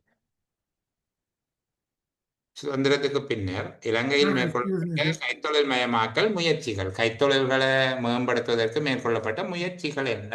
யாரோ ஒரு ஆள் கேள்வி கேட்டாங்க, சொல்லுங்க. ஓம் சார், நான் நிசாந்தன் சார். ஓம், சொல்லுங்க.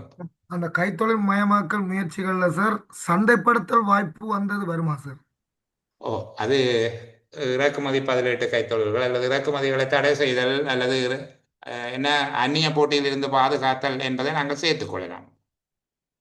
எங்க பார்த்திருக்கிறோம், அது அந்நிய போட்டியில் இருந்து பாதுகாத்தல் ஒரு கொள்கை தானே, அதையும் சேர்ப்போம். அப்போ ஒன்றொன்று அடையாளப்படுத்தி நம்பரை போட்டு கொண்டு வரேன். முதலாவது என்ன சொன்னாங்க? தேசிய உற்பத்தியில் உள்நாட்டு வளங்களை அதிக அளவில் பயன்படுத்துதல். இது ஒன்று.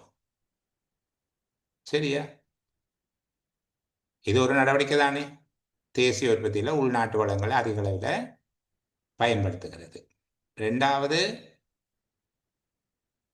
உள்நாட்டு கைத்தொழில்களை அந்நிய போட்டியில இருந்து பாதுகாக்கிறது. அந்நிய போட்டியில் இருந்து உள்நாட்டு கைத்தொழில்களை பாதுகாப்பது. அதுக்கு பிறகு அது வினைத்திறனற்றவையாக இருந்தது, அதெல்லாம் வேறு. ஆனால் மேற்கொள்ளப்பட்ட உத்திகள் உள்நாட்டு வளங்களை அதிக அளவில் பயன்படுத்துறது, அந்நிய போட்டியில் இருந்து உள்நாட்டு கைத்தொழில்களை பாதுகாக்கிற அல்ல அந்நிய போட்டியிலிருந்து பாதுகாக்கப்பட்ட உள்நாட்டு கைத்தொழில்களை உருவாக்குறது, இறக்குமதி செய்யப்பட்ட பொருட்களின் மீது அல்லது இறக்குமதி மூலப்பொருட்களின் மீது தங்கியிருப்பதை குறைக்கிறது,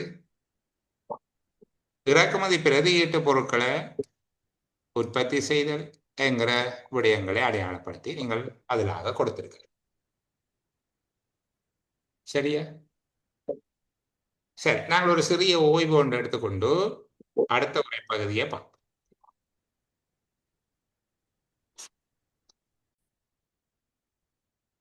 சரி, இப்ப இந்த 4வது உரைப்பகுதியில நீங்கள் சரியான விடைகளை எழுதியிருக்கிறீர்களா என்று பார்க்கிற போது பெரும்பாலும் அதுக்கான சாத்தியங்கள் குறையும்.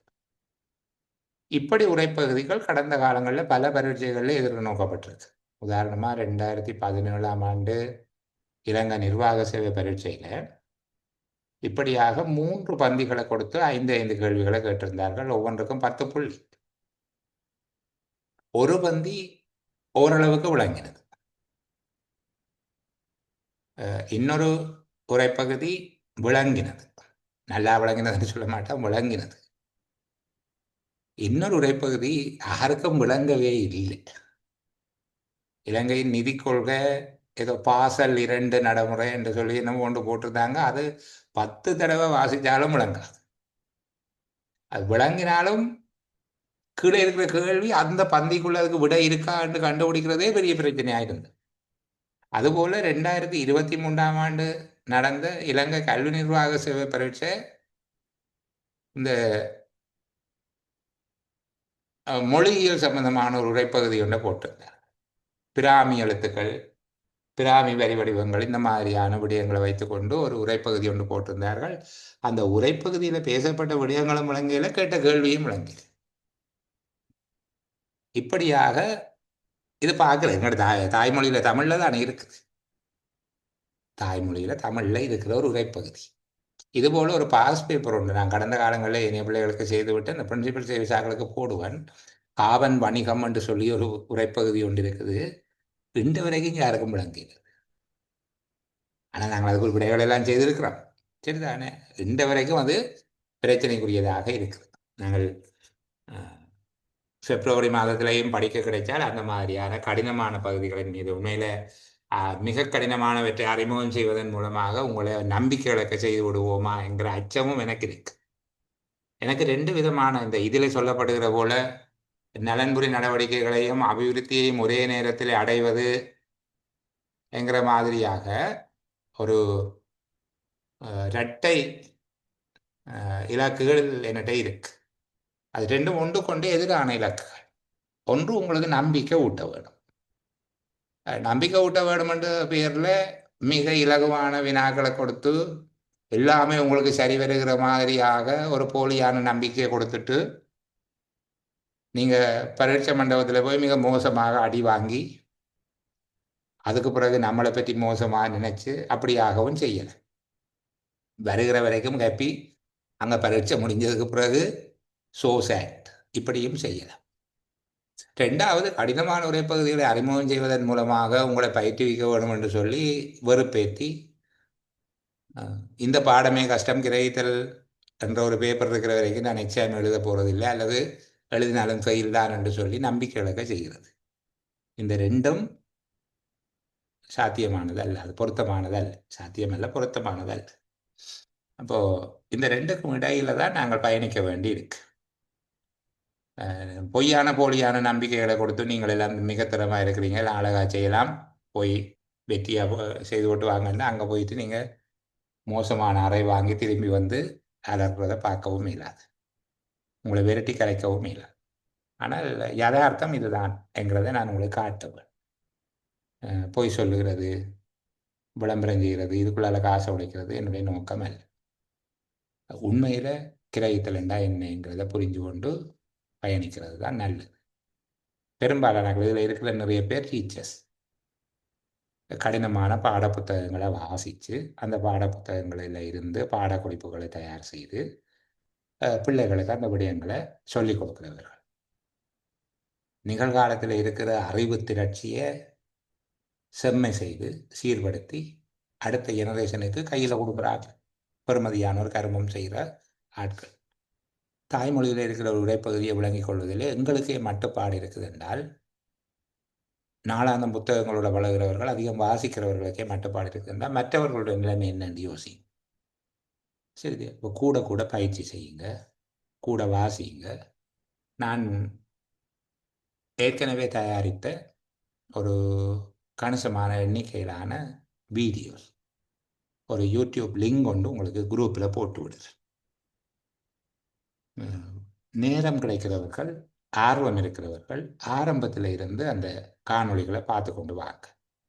ஒரு அடிப்படை திறன்களில் இருந்து நான் முன்னுக்கு போக வேண்டும் என்று விரும்புகிறார்கள். ஏற்கனவே பதிவிட்டிருப்பேன், சில பேர் அதை தவற விட்டிருப்பீங்க, அதனுடைய முக்கியத்துவம் தெரியாமல் இருக்கும்.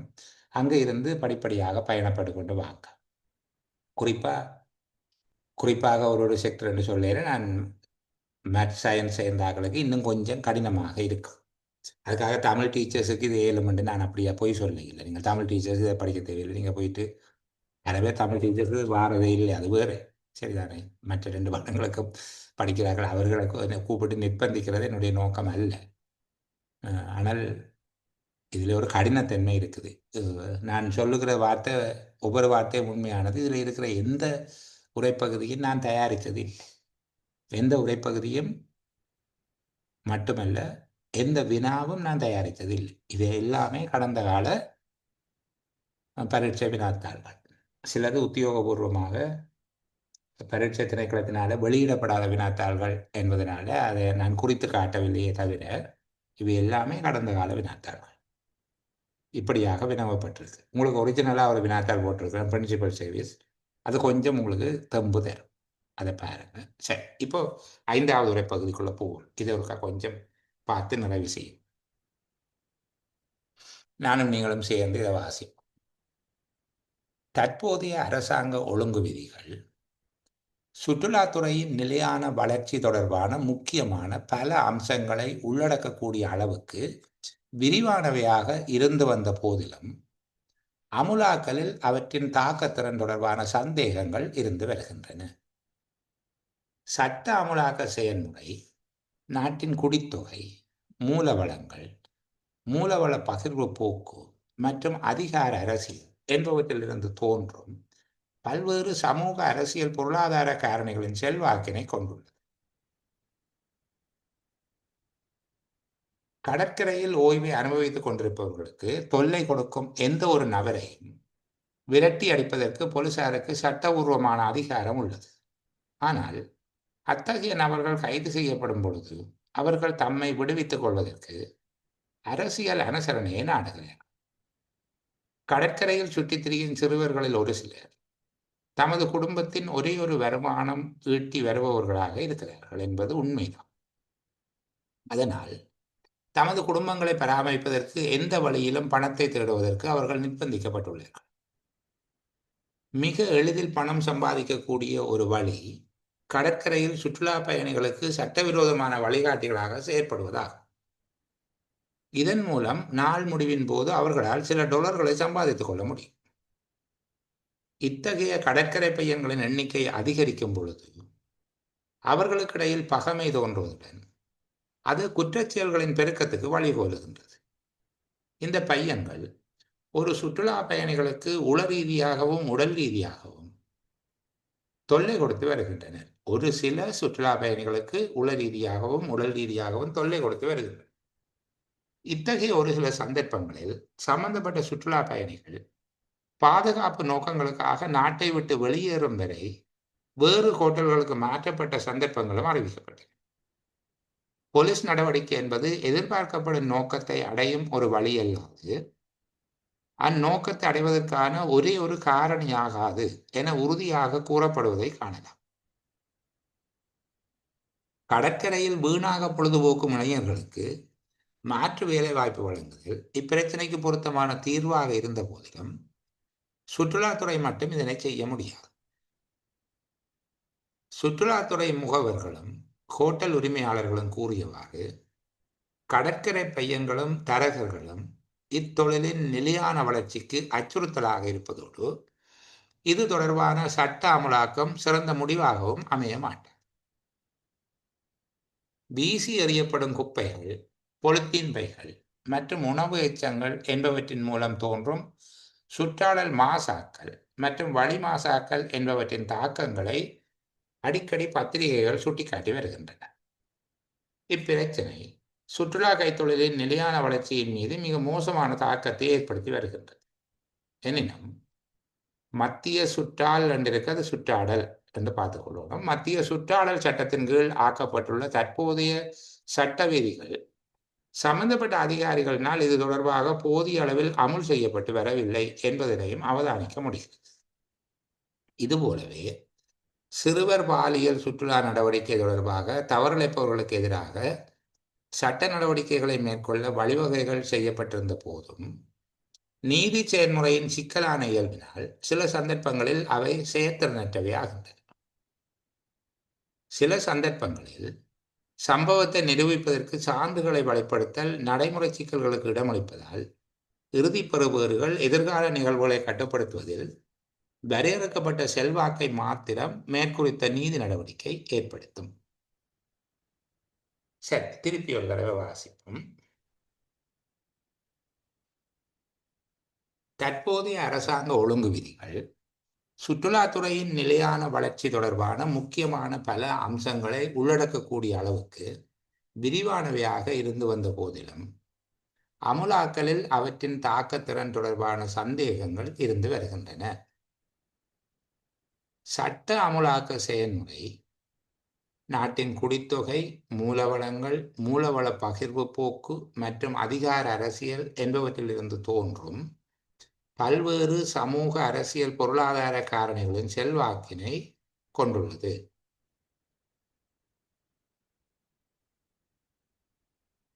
கடற்கரையில் ஓய்வு அனுபவித்துக் கொண்டிருப்பவர்களுக்கு தொல்லை கொடுக்கும் எந்த ஒரு நபரையும் விரட்டி அடிப்பதற்கு போலீசாருக்கு சட்டபூர்வமான அதிகாரம் உள்ளது.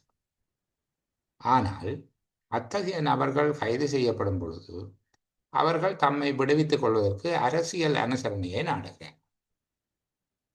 கடற்கரையில் சுற்றித் திரியும் சிறுவர்களில் ஒரு சிலர் தமது குடும்பத்தின் ஒரே ஒரு வருமானம் ஈட்டி வருபவர்களாக இருக்கிறார்கள் என்பது உண்மைதான். அதனால் தமது குடும்பங்களை பராமரிப்பதற்கு எந்த வழியிலும் பணத்தை தேடுவதற்கு அவர்கள் நிர்பந்திக்கப்பட்டுள்ளனர். மிக எளிதில் பணம் சம்பாதிக்கக்கூடிய ஒரு வழி கடற்கரையில் சுற்றுலா பயணிகளுக்கு சட்டவிரோதமான வழிகாட்டிகளாக செயற்படுவதாகும். இதன் மூலம் நாள் முடிவின் போது அவர்களால் சில டாலர்களை சம்பாதித்துக் கொள்ள முடியும். இத்தகைய கடற்கரை பையன்களின் எண்ணிக்கை அதிகரிக்கும் பொழுது அவர்களுக்கிடையில் பகைமை தோன்றுவதுடன் அது குற்றச்செயல்களின் பெருக்கத்துக்கு வழிகோலுகின்றது. இந்த பையன்கள் ஒரு சில சுற்றுலா பயணிகளுக்கு உள ரீதியாகவும் உடல் ரீதியாகவும் தொல்லை கொடுத்து வருகின்றனர். இத்தகைய ஒரு சில சந்தர்ப்பங்களில் சம்பந்தப்பட்ட சுற்றுலா பயணிகள் பாதுகாப்பு நோக்கங்களுக்காக நாட்டை விட்டு வெளியேறும் வரை வேறு ஹோட்டல்களுக்கு மாற்றப்பட்ட சந்தர்ப்பங்களும் அறிவிக்கப்பட்டன.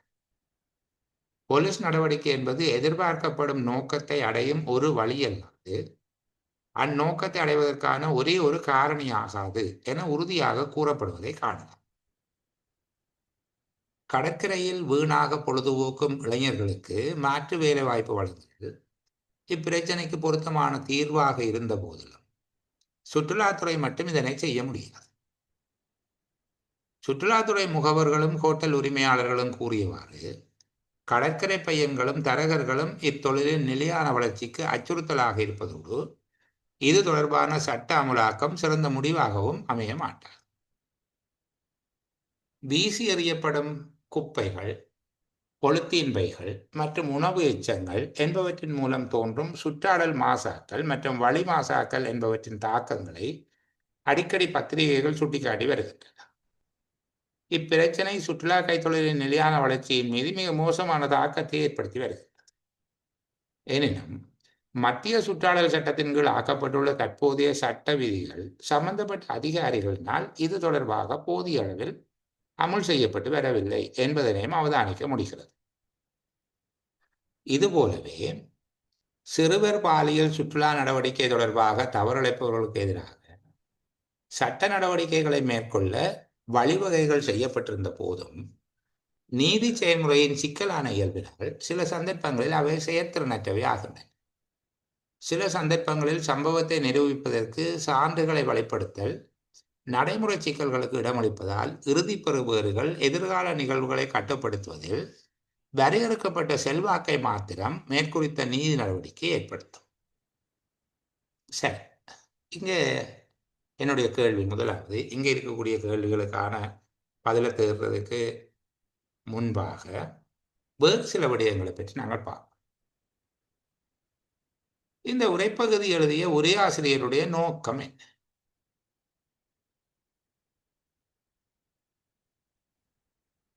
இந்த உரைப்பகுதி எழுதிய ஒரே ஆசிரியருடைய நோக்கம் என்ன?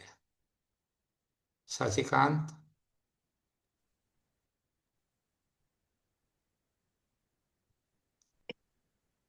ஓகே, திசாந்தன் பேசுங்க.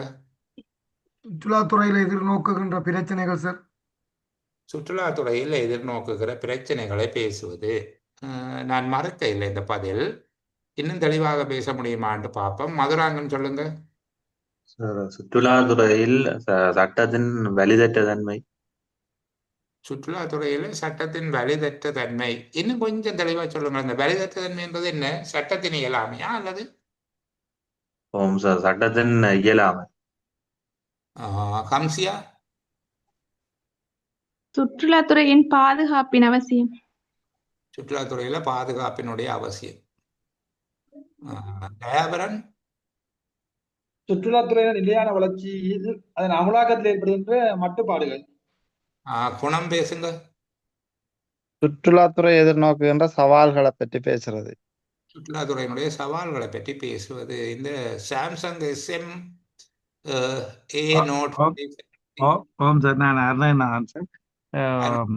ஓகே, சுற்றுலாத்துறையின் வளர்ச்சிக்கு தடையாயிருக்கிற காரணிகள் பற்றி குறிப்பிடப்பட்டது. குறிப்பிடப்படுவது. ஹில்மி கொஞ்சம் வெயிட் பண்ணுங்க, மற்ற கழிச்சிட்டு வரேன். சசிகாந்த் சொல்லுங்க. மோகன் பேசுங்க. சுற்றுலாத்துறைக்கு ஏற்படக்கூடிய தடையான காரணி பத்தி கதைக்கணும்.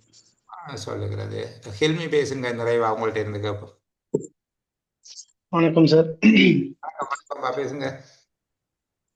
சார், அரசு சுற்றுலாத்துறை மேம்படுத்த சில நடவடிக்கைகள் எடுத்தாலும் அதில் இருக்கிற நடைமுறை சிக்கல்களை சொல்ல வரதான் இந்த உரைப்பகுதியின் நோக்கம் சார். அது எதுக்கும் இடையிலான சிக்கல் எனக்கு விளங்க இல்லை.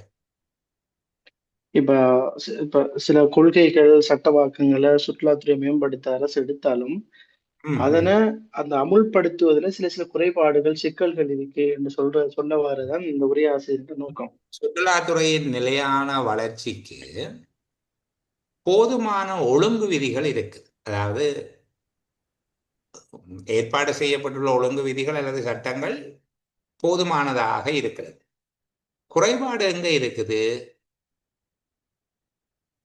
அதை நடைமுறைப்படுத்துவதில் காணப்படுகிற குறைபாடு. சரிதானே? சுற்றுலாத்துறையின் நிலையான வளர்ச்சி தொடர்பான முக்கியமான பல அம்சங்களை உள்ளடக்கக்கூடிய அளவுக்கு விரிவானதாக அரசாங்க ஒழுங்கு விதிகள் காணப்படுது. அப்படி இருந்தாலும் இவற்றை நடைமுறைப்படுத்துகிற போது நெருக்கடி இருக்கு. உதாரணமாக சட்ட அமுலாக்க செயல்முறை. சட்ட அமுலாக்க செயல்முறை பல்வேறு சமூக, அரசியல், பொருளாதார காரணிகளின் செல்வாக்கை கொண்டது. இதுதான் உரையாசிரியர் பேசுகிற முக்கியமான விடயம். இந்த உரைப்பகுதியில் உரையாசிரியர் பேசுகிற அரசாங்க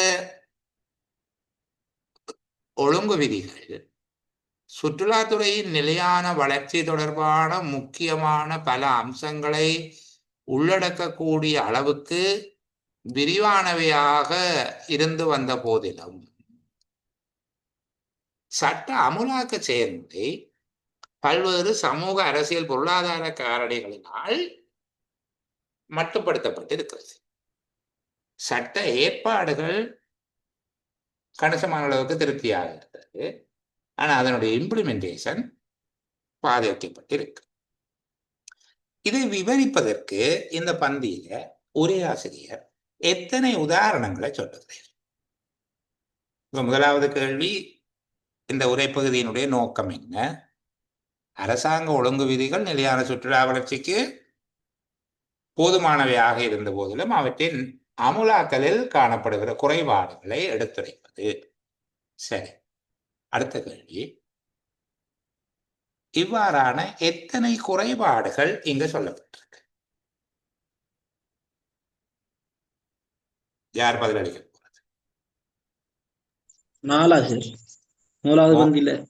மோகன் 4 குறைபாடுகள் சொல்லப்பட்டிருக்குன்னு சொல்லுகிறார். ஓகே, பேசுங்க பாப்போம். அந்த 4 குறைபாட்டை எளிமையா சொல்லுங்க. இதுல இருக்கிற மாதிரியாக தேவையில்லை, சாதாரணமாக.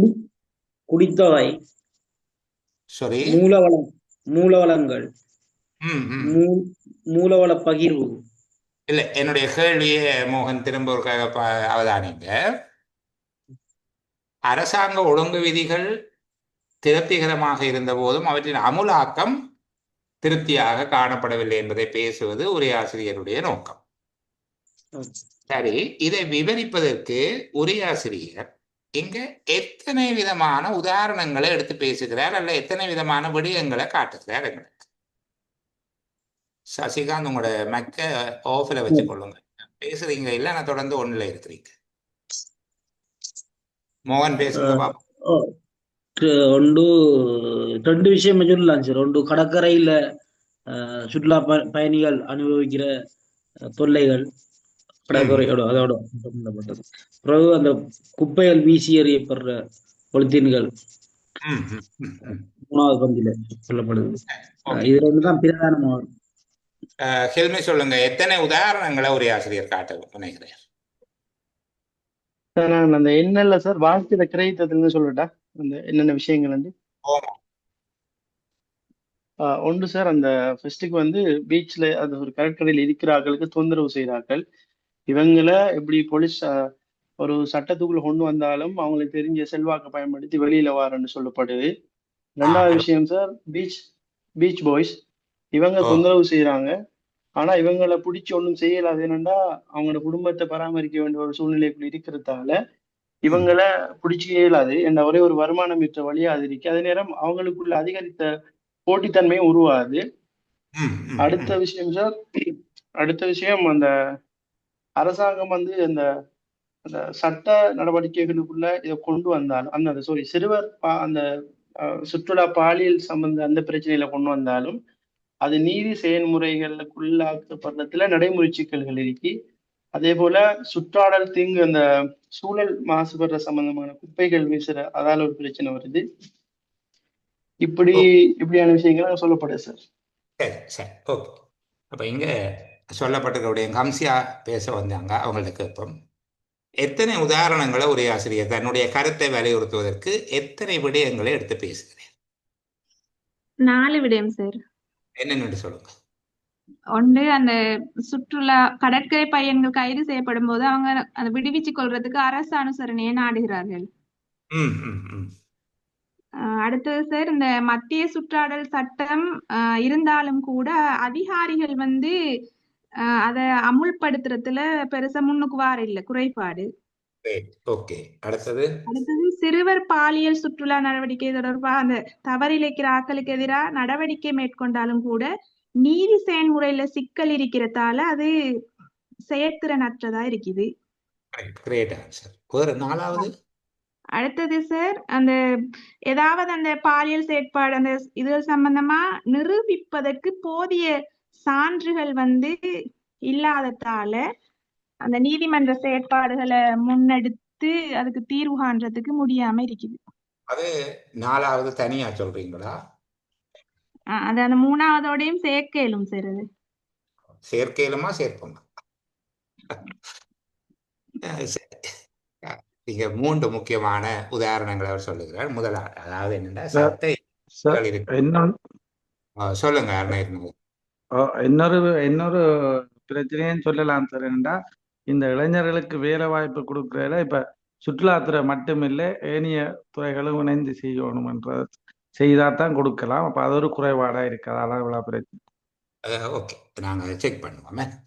அப்ப பாருங்க, இங்க சட்ட ஏற்பாடுகள் இருக்கு, ஆனா இவங்க வந்து சட்டத்தை நடைமுறைப்படுத்துறீல என்ற கவலை தான் ஒரு ஆசிரியருடையது. அதுக்கு என்னத்துக்கான சட்ட ஏற்பாடு? சுற்றுலாத்துறையினுடைய ஒரு நிலையான வளர்ச்சிக்கு சட்ட ஏற்பாடுகள் எல்லாம் செய்துதான் இருக்குது. இவங்க அதை சரியா செய்யறாங்களே இல்லையா, அதுல பல்வேறு காரணிகளுடைய செல்வாக்கால அதை இம்ப்ளிமெண்ட் பண்ணி எல்லாமே இருக்குது என்று சொல்லுகிறார். அதுல முதலாவது அவர் எடுத்து விளங்கப்படுத்துகிற விஷயம், கடற்கரையில இருக்கிற ஒரு ஆளுக்கு தொந்தரவு கொடுக்குற யாரு என்றாலும் விரட்டி அடிக்கிறதுக்கு போலீசாருக்கு அதிகாரம் இருக்குது. ஆனால் அப்படி செய்கிறாங்களே அதுக்கு பிறகு கீழே நிறைய விளக்கம் சொல்றேன். அரெஸ்ட் பண்ணினா 6வது ஒரு பொலிட்டீஷியன் போன் பண்ணி அவங்கள விடுங்கன்னு சொல்றாங்க. அரசியல் அனுசரணையை நாடுகிறாரு. அவங்களுக்கு ஒரே ஒரு வருமான வழியாக இதுதான் இருக்குது. சட்டவிரோதமான வழிகாட்டிகளாக அவர்கள் மாறுகிறது. ஆனால் இது ஒரு அச்சுறுத்தல் என்று சொல்றாங்க. ஏனென்றா இவங்களுக்கு இடையில போட்டி வரைக்கும் தங்களுக்கு தாங்களே அடிபடுவோம். இந்த ஓட்டோக்காரர் அடிபடுவாங்க. இந்த பிக்மி போன்றவை வந்தபோது ஓட்டோக்காரர்களுக்குள்ள சண்டை வந்தது. அந்த மாதிரியாக இவங்களுக்குள்ள சண்டை எல்லாம் வரும். அப்ப இது குற்றச்செயல்கள் பெருகும். இது இவங்களுக்கு வேறு மாதிரி வேலை வாய்ப்பு கொடுக்கலாம். அது சுற்றுலாத்துறை மட்டும் போதாது. இந்த மாதிரியாக பிறகு விளக்கம் சொல்லியிருக்கிறார். ஆனால் அவருடைய தன்னுடைய நோக்கத்தில் விளங்கப்படுத்துகிற முதலாவது விடயம், கடற்கரையிலே ஓய்வை அனுபவித்துக் கொண்டிருக்கிறவர்களுக்கு தொல்லை கொடுக்கிற நபர்களை விரட்டி அடிக்கும் அதிகாரம் இருந்தும் போலீசார் அதை செய்ய இல்லை. அப்ப அந்த கடற்கரை பையன்கள் அத்துமீறி நடக்கிற போது, அவர்களுக்கு உடலியல் உளவியல் ரீதியான தொல்லைகளை கொடுக்கிற போது கூட அவங்களை கட்டுப்படுத்த இயலாம இருக்கு.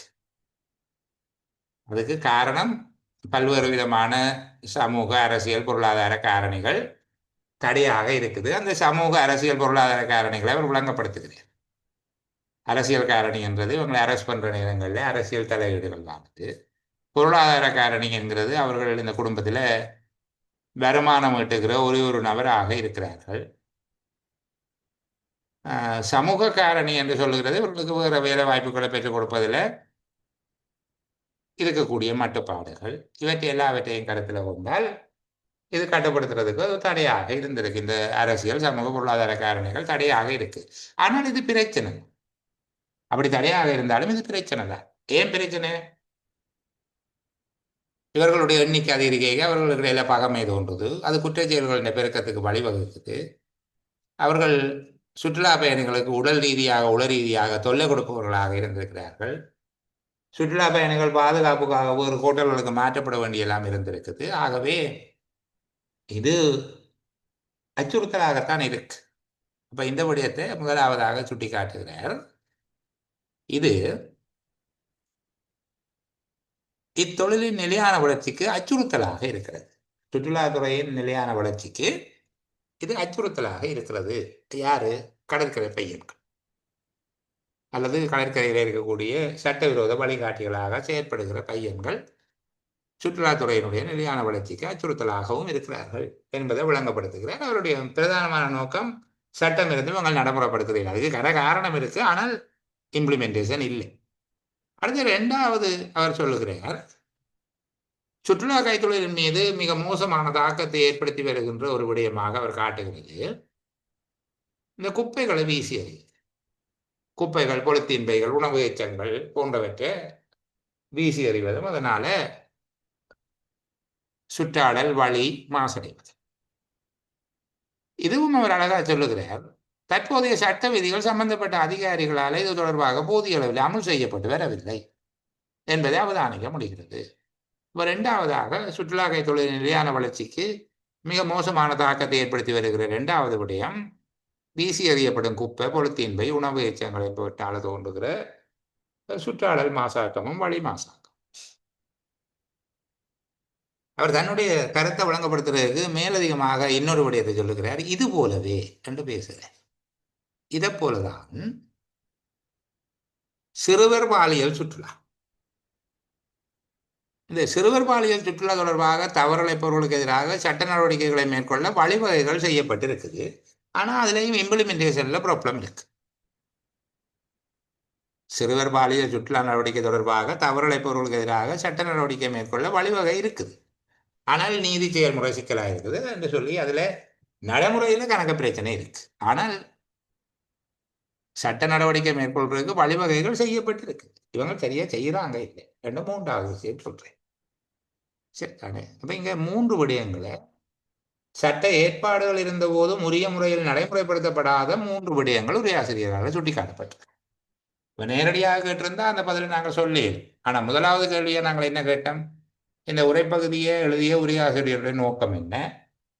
சுற்றுலா தொழிலின் நிலையான வளர்ச்சிக்கு சட்ட ஏற்பாடுகள் இருந்த போதும் அவற்றின் அமலாக்கம் குறைபாடுகளை கொண்டிருக்கிறது என்பதை காட்டுவது. இரண்டாவது, அவ்வாறான அமலாக்கல் குறைபாடுகள் சம்பந்தப்பட்ட எத்தனை விடயங்களை அவர் சுட்டி காட்டுகிறார்? மூன்று. ஒன்று, கடற்கரை பையங்கள் தொடர்பாக. இரண்டாவது, வீசி எறியப்படும் குப்பைகள் போன்றவை. மூன்றாவது, சிறுவர் பாலியல் சுற்றுலா நடவடிக்கை தொடர்பாக. இந்த மூன்று விடயங்களையும் சட்டங்கள் அதற்குரிய ஏற்பாடுகள் இருக்குது. ஆனால் அதை நடைமுறைப்படுத்துபவர்கள் உரிய வகையில் நடைமுறைப்படுத்தவில்லை என்பதை பேசுவதுதான் இந்த உரைப்பகுதியினுடைய முழுமையான விளக்கம். இதுக்குள்ளே இந்த கேள்வி வந்தாலும் நாங்கள் பேசக்கூடியதாக இருக்கோம். பிரசன்னா, உங்களோட வீடியோவை ஓப்பனுங்க.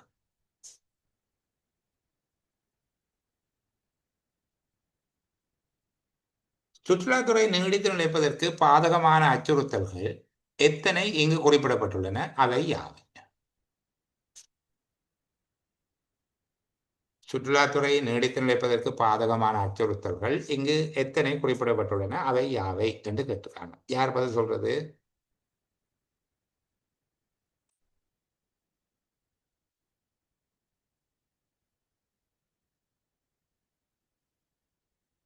ஒருத்தரும் இல்லையா? கடைசியா சொன்ன அந்த மூன்று தானே சார்? அதுல மூன்றாவது விடயத்தை ஒரு அச்சுறுத்தலாக ஒரு ஆசிரியர் காட்டு. மூன்றாவது விடயத்தை ஒரு அச்சுறுத்தலாக அவர் சொல்ல இல்லை. 3 விடயங்கள்ல சட்டம் இருக்குது, அமலாக்கல் பொருத்தமா இல்லை என்று சொல்லுகிறார். ஆனால் மேல் சொல்லப்பட்ட 2 விடயங்களை மட்டும்தான் சுற்றுலாத்துறை நீடித்து நிலைப்பதற்கு பாதகமான அச்சுறுத்தல்கள் என்று சொல்லி அவர் விளங்குதா சொல்றது. அந்த கடற்கரை பையன்கள் என்கிற விடயமும், 2வது குப்பை கூலங்களை வீசி எறிகிற விடயமும், 2ம் பாதகமான அச்சுறுத்தல் இருக்கு. 3வது அவர் காட்டுகிற உதாரணம் என்னென்றால், சட்ட ஏற்பாடு இருந்த போதும் நடைமுறை பொருத்தமாக இல்லை என்பதை காட்டுவதற்கான 3வது உதாரணம். ஆனால் அதை சுற்றுலாத்துறையின் நிலையான வளர்ச்சிக்கான அச்சுறுத்தலாக அவர் காட்ட இல்லை. ஆகவே 2 சொல்லும். இங்கு கருத்தில் கொள்ளப்பட்ட சுற்றுலா பகுதிகள் யாவை என்று சொல்லி கேட்டிருக்காங்க. அப்ப முதலாவது விட கடற்கரையில் சிறுவர்களின் நடவடிக்கை சுற்றுலாத்துறைக்கு ஏற்படும் பாதகம் சொல்லுறது. கடற்கரையில் ஓய்வு அனுபவித்துக் கொண்டிருப்பவர்களுக்கு தொல்லை கொடுக்கும் கடற்கரைகள், சரிதானே? அது அந்த பகுதி எங்க இருக்குது பாருங்க, 2வது பந்தியில் இருக்கு. கடற்கரை பையன்களும் தரகர்களும் இத்தொழிலின் நிலையான வளர்ச்சிக்கு அச்சுறுத்தலாக இருப்பதோடு என்று சொல்லி சொல்லப்பட்டிருக்கு. இப்போ முதலாவதாக சொல்லப்பட்டிருக்கிறது, கடற்கரையில் ஓய்வு அனுபவித்துக் கொண்டிருப்பவர்களுக்கு தொல்லை கொடுக்கும் கடற்கரை பையன்களும் தரகர்களும். 2வது, வீசி எறியப்படும் குப்பைகள், பொலித்தீன் பைகள் மற்றும் உணவு எச்சங்கள் என்பவற்றின் மூலம் தோன்றும் சுற்றாடல் மாசாக்கள் மற்றும் வளி மாசாக்கள். இந்த 2 விடயங்களும் முதலாவது கேள்விக்கு விடையாக வரும். அடுத்து என்ன கேட்டிருக்காங்க, இங்கு கருத்தில் கொள்ளப்பட்ட சுற்றுலா பகுதிகள் கடற்கரை. ஓகே, அது சொல்லலாம். கடற்கரை சுற்றுலா என்ன, கடற்கரையில் ஓய்வை அனுபவித்தல். வேறு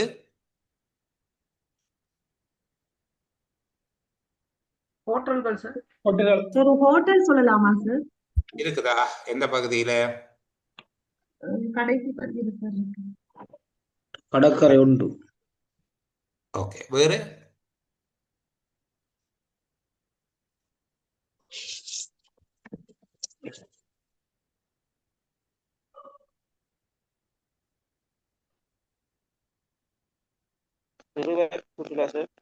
சார் அந்த இருக்கு சார். அதுல 2வது பந்தியில சார், சுற்றுலா பயணிகள் பாதுகாப்பு நோக்கங்களுக்காக நாட்டை விட்டு வெளியேறும் வரை வேறு ஓட்டல்களுக்கு மாற்றப்பட்ட சந்தர்ப்பங்களும் அறிவிக்கப்பட்டன. அது இந்த கடற்கரை பையன்களின் தொல்லையாலே அவர்கள் வேறு ஹோட்டல்களுக்கு மாற்றி பாதுகாப்பாக வைக்கப்பட்டார்கள் என்பதுதான் அதனுடைய அர்த்தம். ஒன்று கடற்கரையிலே ஓய்வு அனுபவிப்பது தொடர்பாக சொல்லப்பட்டிருக்கு. வேறு ஏதாவது? சுற்றாடலா சொல்லலாமா சார்? சுற்றாடல் இதுல எந்த சுற்றாடல் பகுதியை நாங்கள் சுற்றுலாவோட இணைக்கிறது என்கிற ஒரு பிரச்சனை ஒன்று இருக்குதல்லோ.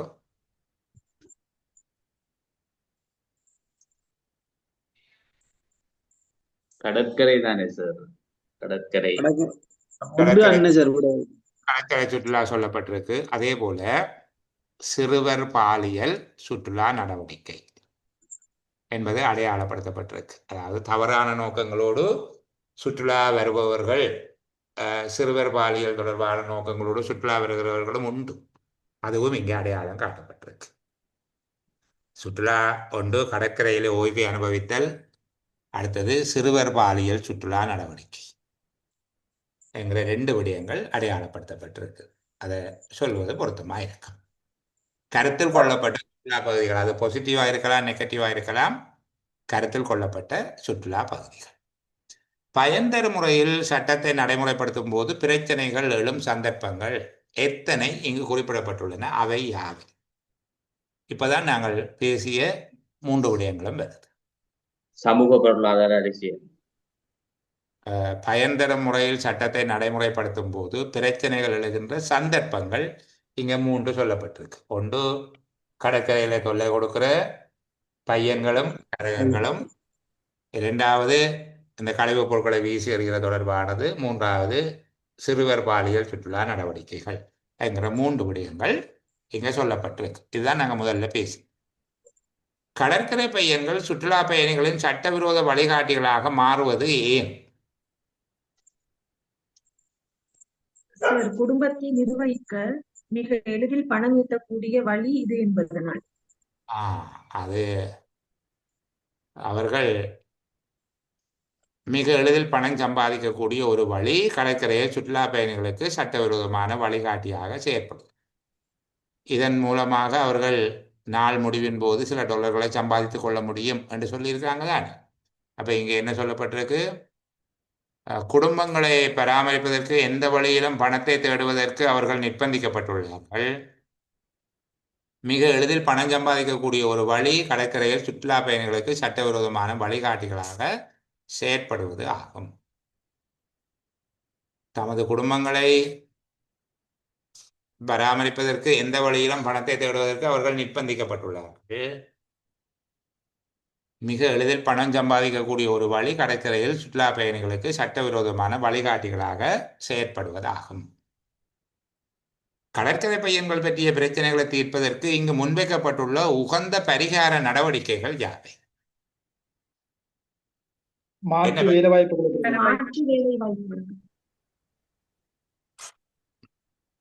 இதுல சொல்லப்பட்டிருக்கிறது மாற்று வேலை வாய்ப்பு வழங்குதல். பொருத்தமான தீர்வாக இருந்த போதும் சுற்றுலாத்துறை மட்டும் இதை செய்ய முடியாது என்று சொல்லியிருக்கிறாங்க. ஆனால் பொருத்தமான தீர்வாக இதைத்தான் சொல்றாங்க, மாற்று வேலை வாய்ப்பு வழங்குதல்.